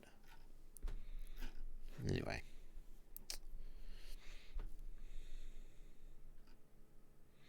Nick Schwartz says, my OSD chip on my F722 stopped working. When I connect my VTX to my camera, it worked, but when it's connected to the flight controller, it doesn't work. I also reflashed it. Yeah, Nick Schwartz, that's not likely to be a flashing issue. If you connect your VTX to the camera and it works, then that tells you the VTX and the camera are working. So the flight controller is the problem. If it's the OSD chip or something else, I don't know. But basically, you're likely in a scenario where the fix is to replace the flight controller. Especially because it was working and then it stopped. That probably means you crashed one too many times and you broke something. So your choice is basically give up the OSD or change the flight controller. Sorry.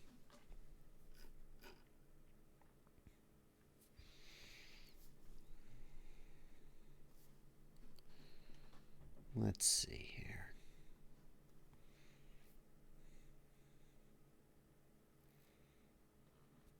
Richard Mosh points out that the Banggood 5-inch pics show a DJI system installed. That is correct. One of the questions earlier in the stream was, do you think that people are modding frames specifically to fit the DJI system? And I think that they are. I mean, right here we see Catalyst MachineWorks clearly pointing out that the DJI system can be made to fit. Whether they're specifically developing frames just for the DJI system or modding existing frames to be sure that it fits, DJI has definitely made a splash, and frame designers are noticing. It doesn't take that much more work to make sure your frame fits the DJI system, and then you're going to, people are going to use it. People who bought it are going to use it. Quadcopter R9mm has inverted and uninverted smart port, but not S-Bus. So you would need to use F port in that case, and then you could get inverted or uninverted F port out of the R9mm. Miguel Espinel wants to know which flight controller comes with the DJI FPV drone. Which DJI FPV drone do you mean? What drone? Who's selling a... I mean, there are lots of people selling pre-made DJI FPV drones, but which one are you talking about?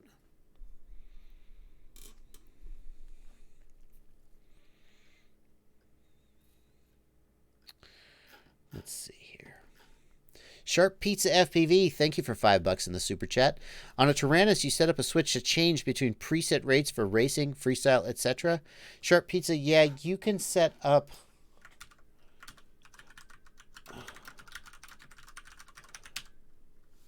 Let's see. I have a video about in-flight adjustments, but actually... Do I have a video about rate profile on a switch? I don't know if I have that. So let's just find someone else's video on how to do rate profile on a switch. I don't have a video about that. No. How about that? I have a video about in-flight adjustments, and that is how you switch rate profiles. But here's a painless 360 video about dual rates. Let me give you that one. Should give him $5, Sharp Pizza. Here's a video on how to set that up. That is how you would change rates in flight, though. Flybat FPV, thanks for $5. Why don't you fly more KISS? You could really help us that enjoy it more and the newcomers to the hobby. I appreciate I appreciate that you want me to be making content about your favorite flight controller. There's two big reasons I don't fly KISS. When Betaflight, it used to be, and it still is, but it used to be that KISS was so expensive. These days, if I said, hey, KISS, I want to do a build, they probably would send me the gear, right? But back in the day, I never got into KISS because it was so expensive, I couldn't afford it. And then, so if you wonder why I don't use it now, it's because I never used it then, and I just never got into it. The other thing is that KISS flight controller doesn't have a built-in OSD. You have to do MWOSD with a FTDI adapter, or maybe if it has a USB on your OSD board, you don't have to use an FTDI adapter. But just MWOSD is such a pain in the ass. Like, if KISS had an OSD built in, I would give it another look. But I'm so annoyed at having to deal with MWOSD configurator. That and the fact that I never got into KISS because it was expensive. And when I did do a KISS build, like, there were things I wanted to do that it wouldn't do. Like, I wanted the arming switch to be low position, but KISS only let me have it high. And KISS is all about keep it simple. I don't like simple things. I like complicated things. So it just never rubbed me the right way. There you go. Sean Watkins, thank you for $5. You never answer my questions, but you give a lot of info. Thanks for $5, Sean. What did Sean try to ask me? In the live stream, Sean? I don't know where you're messaging me. If you're messaging me... Oh, I'm sorry. MC's Creation says the Painless 360 video is for RC planes. My bad. Don't do it that way. How about this one from Two Dog RC? Yeah, here. Boom. There we go.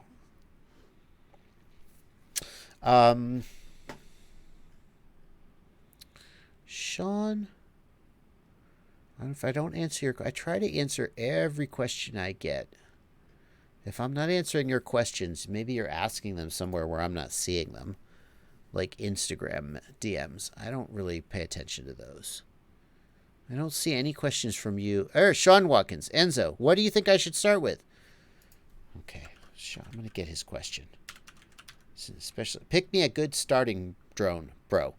Okay, Sean, good starting drone. Emax Tiny Hawk ready to fly bundle. Answered your question. Okay.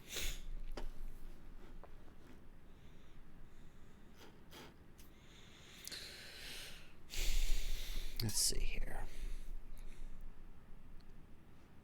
Will be a good quad to start off with and to grow with. Yeah, I think the Emax Tiny Hawk Ready to Fly bundle, $160. You get goggles. Emax Tiny Hawk is a great quad and a transmitter that you'll quickly outgrow. But overall, I think that's money well spent.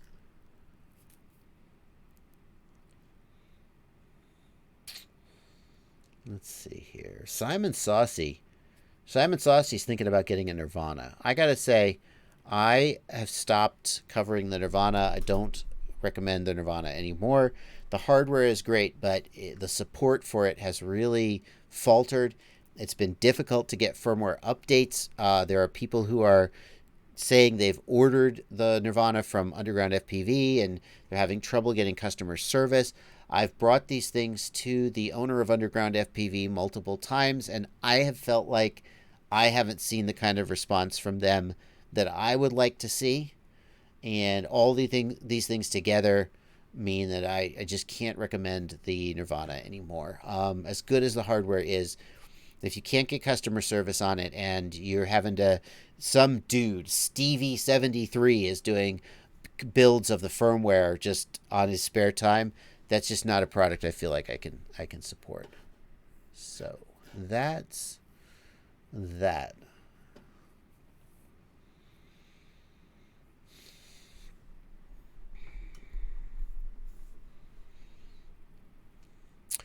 Talak Team says, Joshua, I've flown a drone for a while, but I wanted to get into FPV freestyle flying. I don't know where to start. I want a 5-inch quad, but I don't know if the Wizard HV is a good start, 5-inch.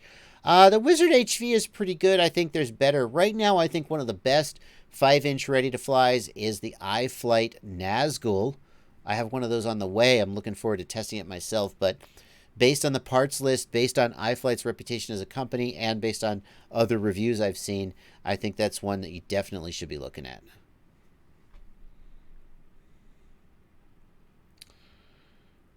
Is the Copus 2 too much to start with on 4S? Sean, I think if you spend some time practicing in the simulator, then you could start with a 4-inch, with a Copus 2. You should definitely start slow, though. Dougie FPV wants to know, thank you for $2, Dougie, wants to know my opinion on long-range tiny whoops. How does that even work, Dougie? How do you get a long-range tiny whoop? Doesn't the battery limit you? What's long-range for a tiny whoop? CJ says, Joshua, I tried flying my Tiny Hawk in my house, but I keep slamming into walls. Is there a way to tune it down? Yeah, CJ, lower the rates. The default rates that come on it are like really slow. So if you're using the default rate, which is like 300 degrees per second, then that's about it. You could try using a throttle curve to lower the throttle. I have a video about that. Dougie, or not Dougie, who is it? I have a video about how to reduce the throttle of your tiny whoop to get you more control. Bottom line is practice, though. Bottom line is practice.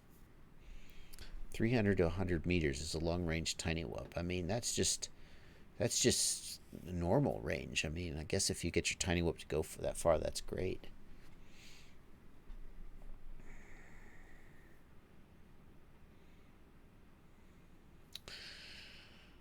Brandon Grade wants to know, building a Cinewhoop, will a 60 amp PDB work if the original one I wanted was a 45 amp PDB? In general, Brandon, higher rated components are bigger and heavier, but they'll work. I'm not sure if you're using PDB when you mean ESC, in which case, yes, the 60 amp will work. Jonk1982 in the Discord. Thank you for being a patron, Jonk. If you guys want to join my Discord server and get your questions answered there during the chat and the rest of the time, there's a link to my Patreon down in the video description for as little as $2 a month or more if you feel like I earned it. You could join my Patreon, join my Discord server, and be one of these people over here with green, with your name in green, over here on the Discord server. Jonk wants to know, what reason is there to get a full-size Crossfire module versus the micro? Micro is so much cheaper. The full-size Crossfire module has a couple advantages, some of which or all of which you may not care about, but here's what they are. It goes up to 2 watts. The micro module goes to 250 milliwatts. Now, 250 milliwatts is more than enough power to go farther than your typical 5 gigahertz transmitter ever will. Your 800 milliwatt 5 gigahertz video transmitter, maybe you'll get 2 kilometers, 2.5 kilometers of range max, maybe a little further if you have a good antenna and you know what you're doing. But 250 milliwatts of Crossfire will go way further. It'll go forever. So the micro module has more than enough range, but 2 watts on the full-size module will keep you in that 150 hertz low latency mode longer, because at 250 milliwatts, after you get a few hundred meters out or behind a couple trees, you're going to drop to 50 hertz and your latency will go up. Now, personally, I don't really ever notice that while I'm flying. Some people would care about that. If you want maximum range or you want to stay in 150 hertz low latency mode longer, then 2 watts might be something that you want. The full-size module has Bluetooth built in. That could be useful if you have a PC with a ground station and you're doing ArduPilot on your... Yeah, see, a lot of us aren't going to use that. But the full-size module has Bluetooth, and it has the menu in the back. You don't have to use Lua scripts to configure it. Personally, I think for a typical FPV pilot, the micro module is more than any of us need. And if you want the full-size module, maybe because you like the joystick and the screen, that's cool. But I think the micro module is more than enough. Also, some people are going to pick the full-size module because it's easier to mod onto a radio that doesn't have a JR module bay. So let's see here.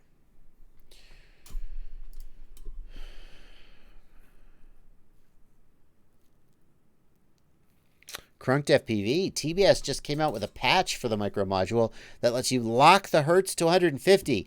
That's actually kind of exciting, Crunked FPV. I'd be curious to see what happens to my LQ, because like my LQ is 99% forever. But I'd be curious what happens to my LQ if I start locking the frequency to 150. Would I get significantly reduced range, or would I even notice? That'd be really interesting, Crunked FPV. I'd be interested to test that. Midriff Storm wants to know, how do I fix flip of death, motor or ESC? Here's the answer, Midriff. Swap the motor. If that doesn't fix it, swap the ESC. There's not really a reliable way to tell. I mean, you could look, and if you see smoked windings or you see the capacitor knocked off the ESC, then that's a good indication of what the problem is. But in general, swap one, then swap the other.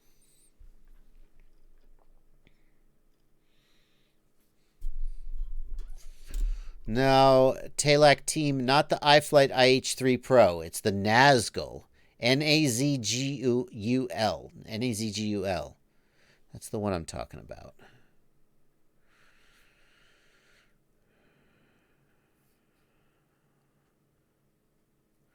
IML wants to know, what goggles do you think are more future-proof, considering the HD bandwagon? The Skyo 3.0 or the Fat Shark HDO? They both have an HDMI input, but which one of them, I think, does the HDO only support 720p in? I don't know if there's any easy way to test this. One of them only supports 720p, and maybe the other one supports 1080.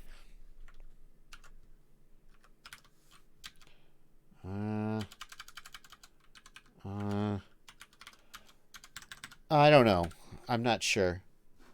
I mean, I think the HDO is a safe bet because anybody, I mean, I don't know. Honestly, I don't know. As long as it does 720, well, the thing is, if the goggle only accepts 720, but the new FPV system outputs 1080, then it's not going to work for you.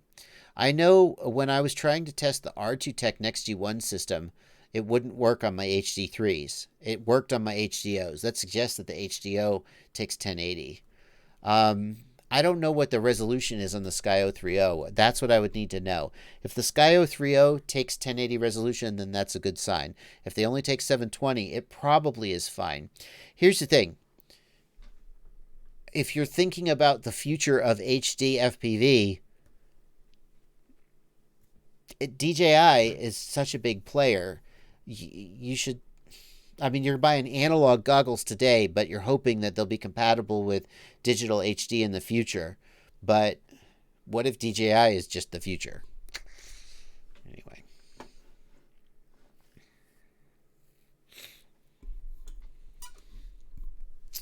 The other, yeah. Okay. Daniel Cruz wants to know R9M Lite Pro or Crossfire Micro. Daniel Cruz, I think Crossfire is better but more expensive. The people who buy R9 are typically people who don't feel like they want to afford Crossfire. But I think there are people out there who say, no, R9's pretty good. But basically everybody, and then there are people out there who go, oh, R9 really let me down. I don't know what happened. I give up. Those people are out there too. There's a guy here in Knoxville. When he first got R9, I gave him firmware on his SD card, some R9 firmware. And he says, I've never had a lick of trouble with R9. Every new receiver I get, I flash it to that same firmware off my SD card, and I never mess with anything else. And I've never had a lick of trouble. I wonder if the people who have trouble with R9 are using like brand new firmware that has a bug or something. I don't know. But Crossfire overall is more sort of solid and easier to use and more reliable than R9 for most people. Most people who use Crossfire, it works for them. Many people who use R9, it works for them. But lots of people who use R9 have a real problem. And so I think if you can afford Crossfire, it's the one to get. And given my history with TBS, it says a lot that I mean, because if it was 50-50, I'd go, screw TBS. Yeah, R9, get R9. Don't get Crossfire. But Crossfire is just better. So, there you go. Splat Kitty FPV says, I wish I had never wasted my money on R9. Yep. Some people feel that way. Me, myself, and I in the Discord, thank you for letting us know. The HDO supports 720p input. The Sky 030 supports 1080p HDMI, at least on paper. So either the HDO or the Sky 030 seem like they're a safe bet. The HDO supports 720p, but since Fat Shark is one of the major players who might release a high-definition system, then it stands to reason they would release a 720p system. The Sky 030 supports 1080, so pretty much whoever comes out with a system will probably work with the Sky 030. MC's Creations, you're right. MC's Creations says, I can't afford Crossfire, but even if I could, I would never buy it. That's fair. I mean, there are also people out there who buy R9 specifically because they don't like TBS and are just like, forget it.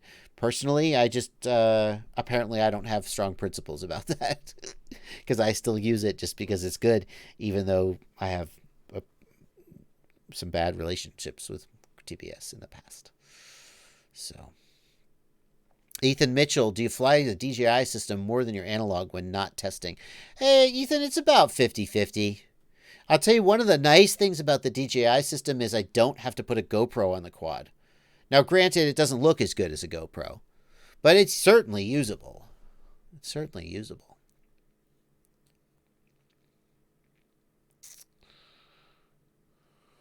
Nazgul 5. People having trouble finding the Nazgul 5. Here it is. This isn't, I should make this an affiliate link. Hang on. I mean, as long as I'm going to recommend the freaking product, I may as well make it an affiliate link, right? All right. Come on. There we go. Here is a link to the Nazgul 5 that you guys are looking for. It is an affiliate link. And in the interest of compliance with the United States Federal Trade Commission rules, I need to let you know that I will receive a small commission if you click that, if you make any purchase after you click that link.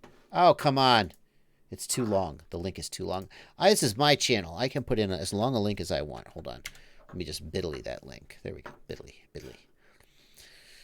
Jeremy Sarge says, my quad has a very slight wobble when in straight cruise at mid-throttle, just a slight wobble. Any ideas what might cause that? Yeah, Jeremy Sarge, that is probably mid-throttle oscillation, and it's one of the hardest things to fix reliably because there's never any one thing that's guaranteed to fix it. Jeremy, if you're using BLHeli32 ESCs, the first thing I would suggest is that you change the motor PWM frequency in BLHeli32. The default is 24 kilohertz. Change it in maybe 4 kilohertz increments and from 24 up to 48, and find one that minimizes the mid-throttle oscillations. That's the first place I would start.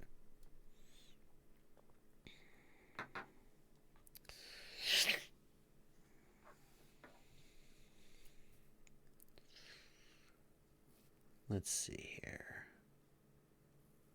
The Nazgul is only on Banggood, apparently. Fellstar, if Crossfire is causing video noise on your quads due to telemetry, the two things to do. One is move your Crossfire antenna further from your video antenna, and the other is the power wires can actually cause that interference. Some people fix that by putting a small capacitor on the 5-volt rail. Just a small one, not like a, just like a, I don't know, 47 microfarad, a very small one, not a big one. Those are some things you could do.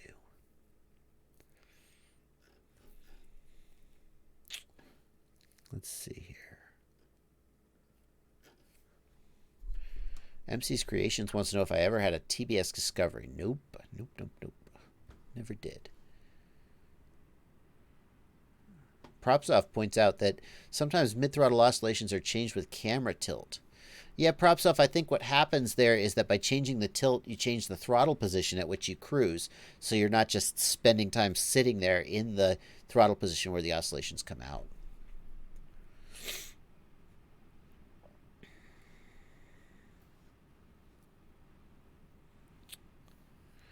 Yeah, Fellstar, it sounds like you're on it. It got worse if I pointed the antenna's active elements at the flight controller. Yeah. It sounds like the antennas are causing interference with the wiring in the flight controller. Move the antenna further away? Yeah, I don't know. What would cause a yaw twitch in flight? Bluegrass connection. What would cause a yaw twitch in flight? I think the number one thing there is excessive vibration getting to the flight controller. Soft mount the flight controller is a good place to start. Make sure you're filtering. If you've been tweaking your filtering to try and get the best flight performance, add some of that filtering back. You may need more filtering. Sometimes it's a bad gyro, but that's kind of the last guess. Let's see here. Ramon Garciano wants to know, how do I get to hear my motors live during flight using toothpick-sized quads? Ramon, you need to have a microphone on the quad. And on a toothpick, I think you might struggle to have a VTX with a microphone. You're going to basically want a video transmitter with a microphone built in. Adding a microphone aftermarket to one of those tiny quads is going to be a little tedious and a little cumbersome. You need a microphone on the quad. You need a video transmitter that supports audio output. That's the other thing. The micro-sized video transmitters often don't support audio, and so you just out of luck then. And then you'd need an earbud on your quad, on your glasses, your goggles. Is the Emax Freestyle worth buying, or is there a better choice? Asks Jeff Freestyle FPV. Jeff Freestyle, a guy from Emax told me that the Freestyle is one of their best-selling models ever. And given how good, like the Emax Hawk, the Emax has so many good quads that they've put out.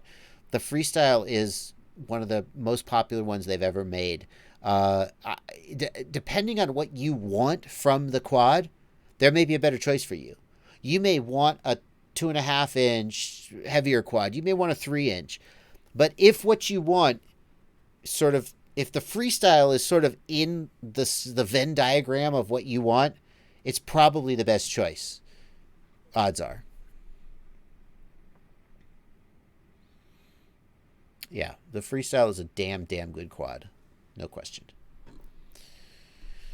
Chamber fixed his yaw twitch when he updated ESC firmware. It could be ESC. It could be. The first place I go is vibrations, though. Okay. The Mighty Thor, don't apologize, dude. Don't apologize. No. The Mighty Thor says, sorry about the TBS question. I didn't know you guys had some history. You don't have to apologize at all, man. You're not going to hurt my feelings.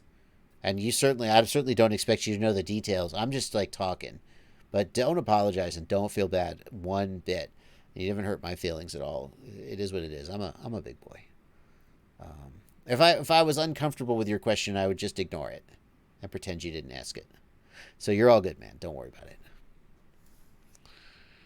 Can I change voltage from the solder pads in Betaflight for TX-RX? Jacob Davis, tell me more about that. I don't know what that means. Yeah.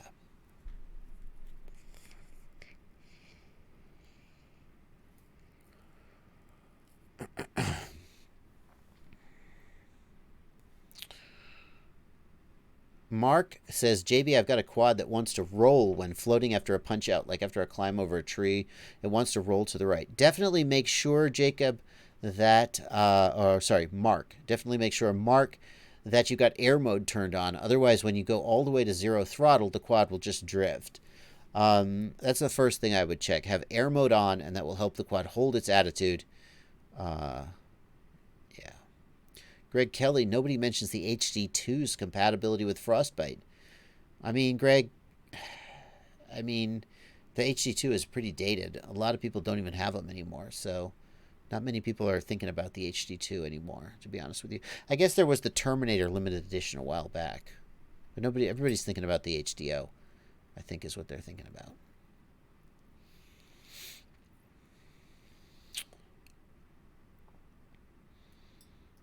What's the first thing you would touch in Betaflight for prop wash? Asks AZFPV. Very good question, AZFPV.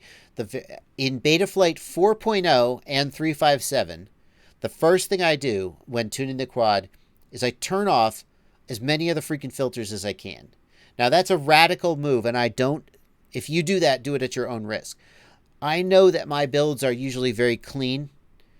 I turn off the D-term filters, and I turn off the second gyro filter. So basically the only thing I've got... Wait, is it both the gyro filters? No, I turn off the gyro filters and leave one D-term filter. I don't remember what I do. I have to go back and look. But I basically turn off or turn down as many of the filters as I can. That improves the latency of the PID loop and dramatically improves prop wash oscillation. Now, if you do that...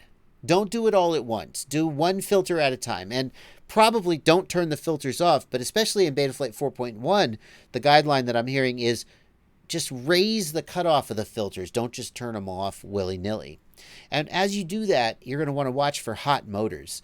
And if you start getting hot motors, it means don't go any further because you got too much vibration. You can't proceed anymore. But if you have a clean, tight quad, smooth motors, smooth props, resonance-free frame, you can actually turn off almost all of the filtering. Your motors stay reasonably cool, and the prop wash just disappears. And that's what the devs are trying to do. That's why in Betaflight 4.0, the quads started flying into the moon, because they turned off too many of the filters by default, and there was too much vibration for a lot of people. But I haven't had problem doing that. Okay. Who sings the song More Gangsterer Than You? Wow. That is an old reference. That is an old reference to one of my freestyle videos. That is a very obscure band.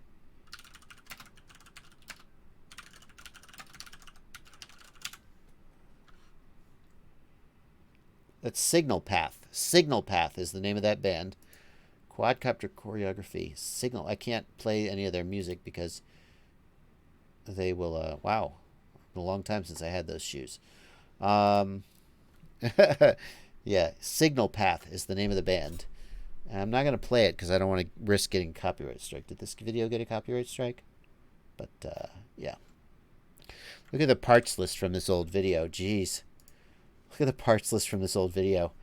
QAVR, Betaflight F3, Betaflight 317, X-Racer Quadrant ESC, Rotor Geeks 2205 motor, King Kong 5x4x3. Oh my gosh, still the run. Wow, Runcam Eagle. Wow. Go for it. Let's look at this old school. than me. Swinging dirty See how this drugs flying, in the how does this body. flying look? So brush your shoulders off, brush your shoulders off. I got 99 problems, but you being gangster, then me ain't one. Good strong punch out at the beginning, but then what? I just turned left. Okay. Not terrible. A little floppy.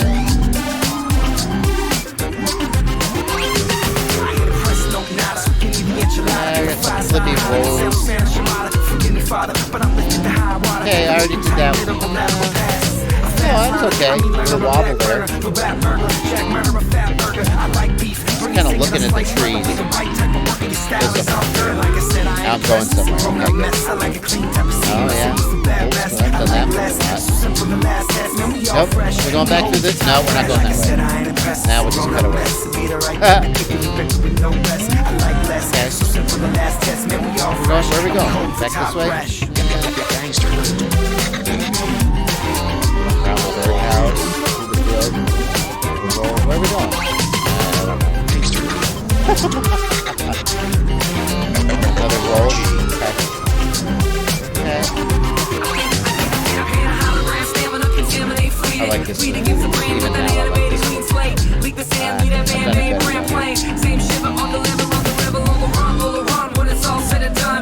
I've done it better.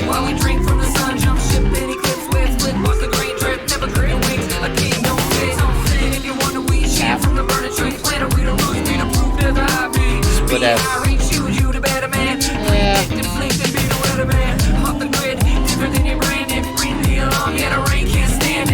It's okay. I didn't hate that.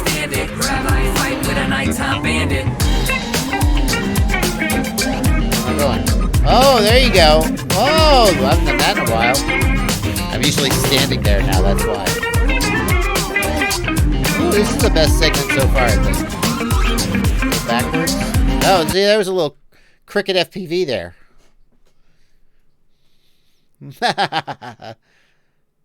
Inverted hang. Yeah, little roll.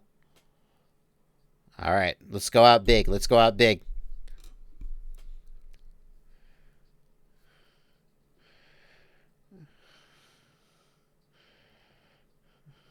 All right, guys.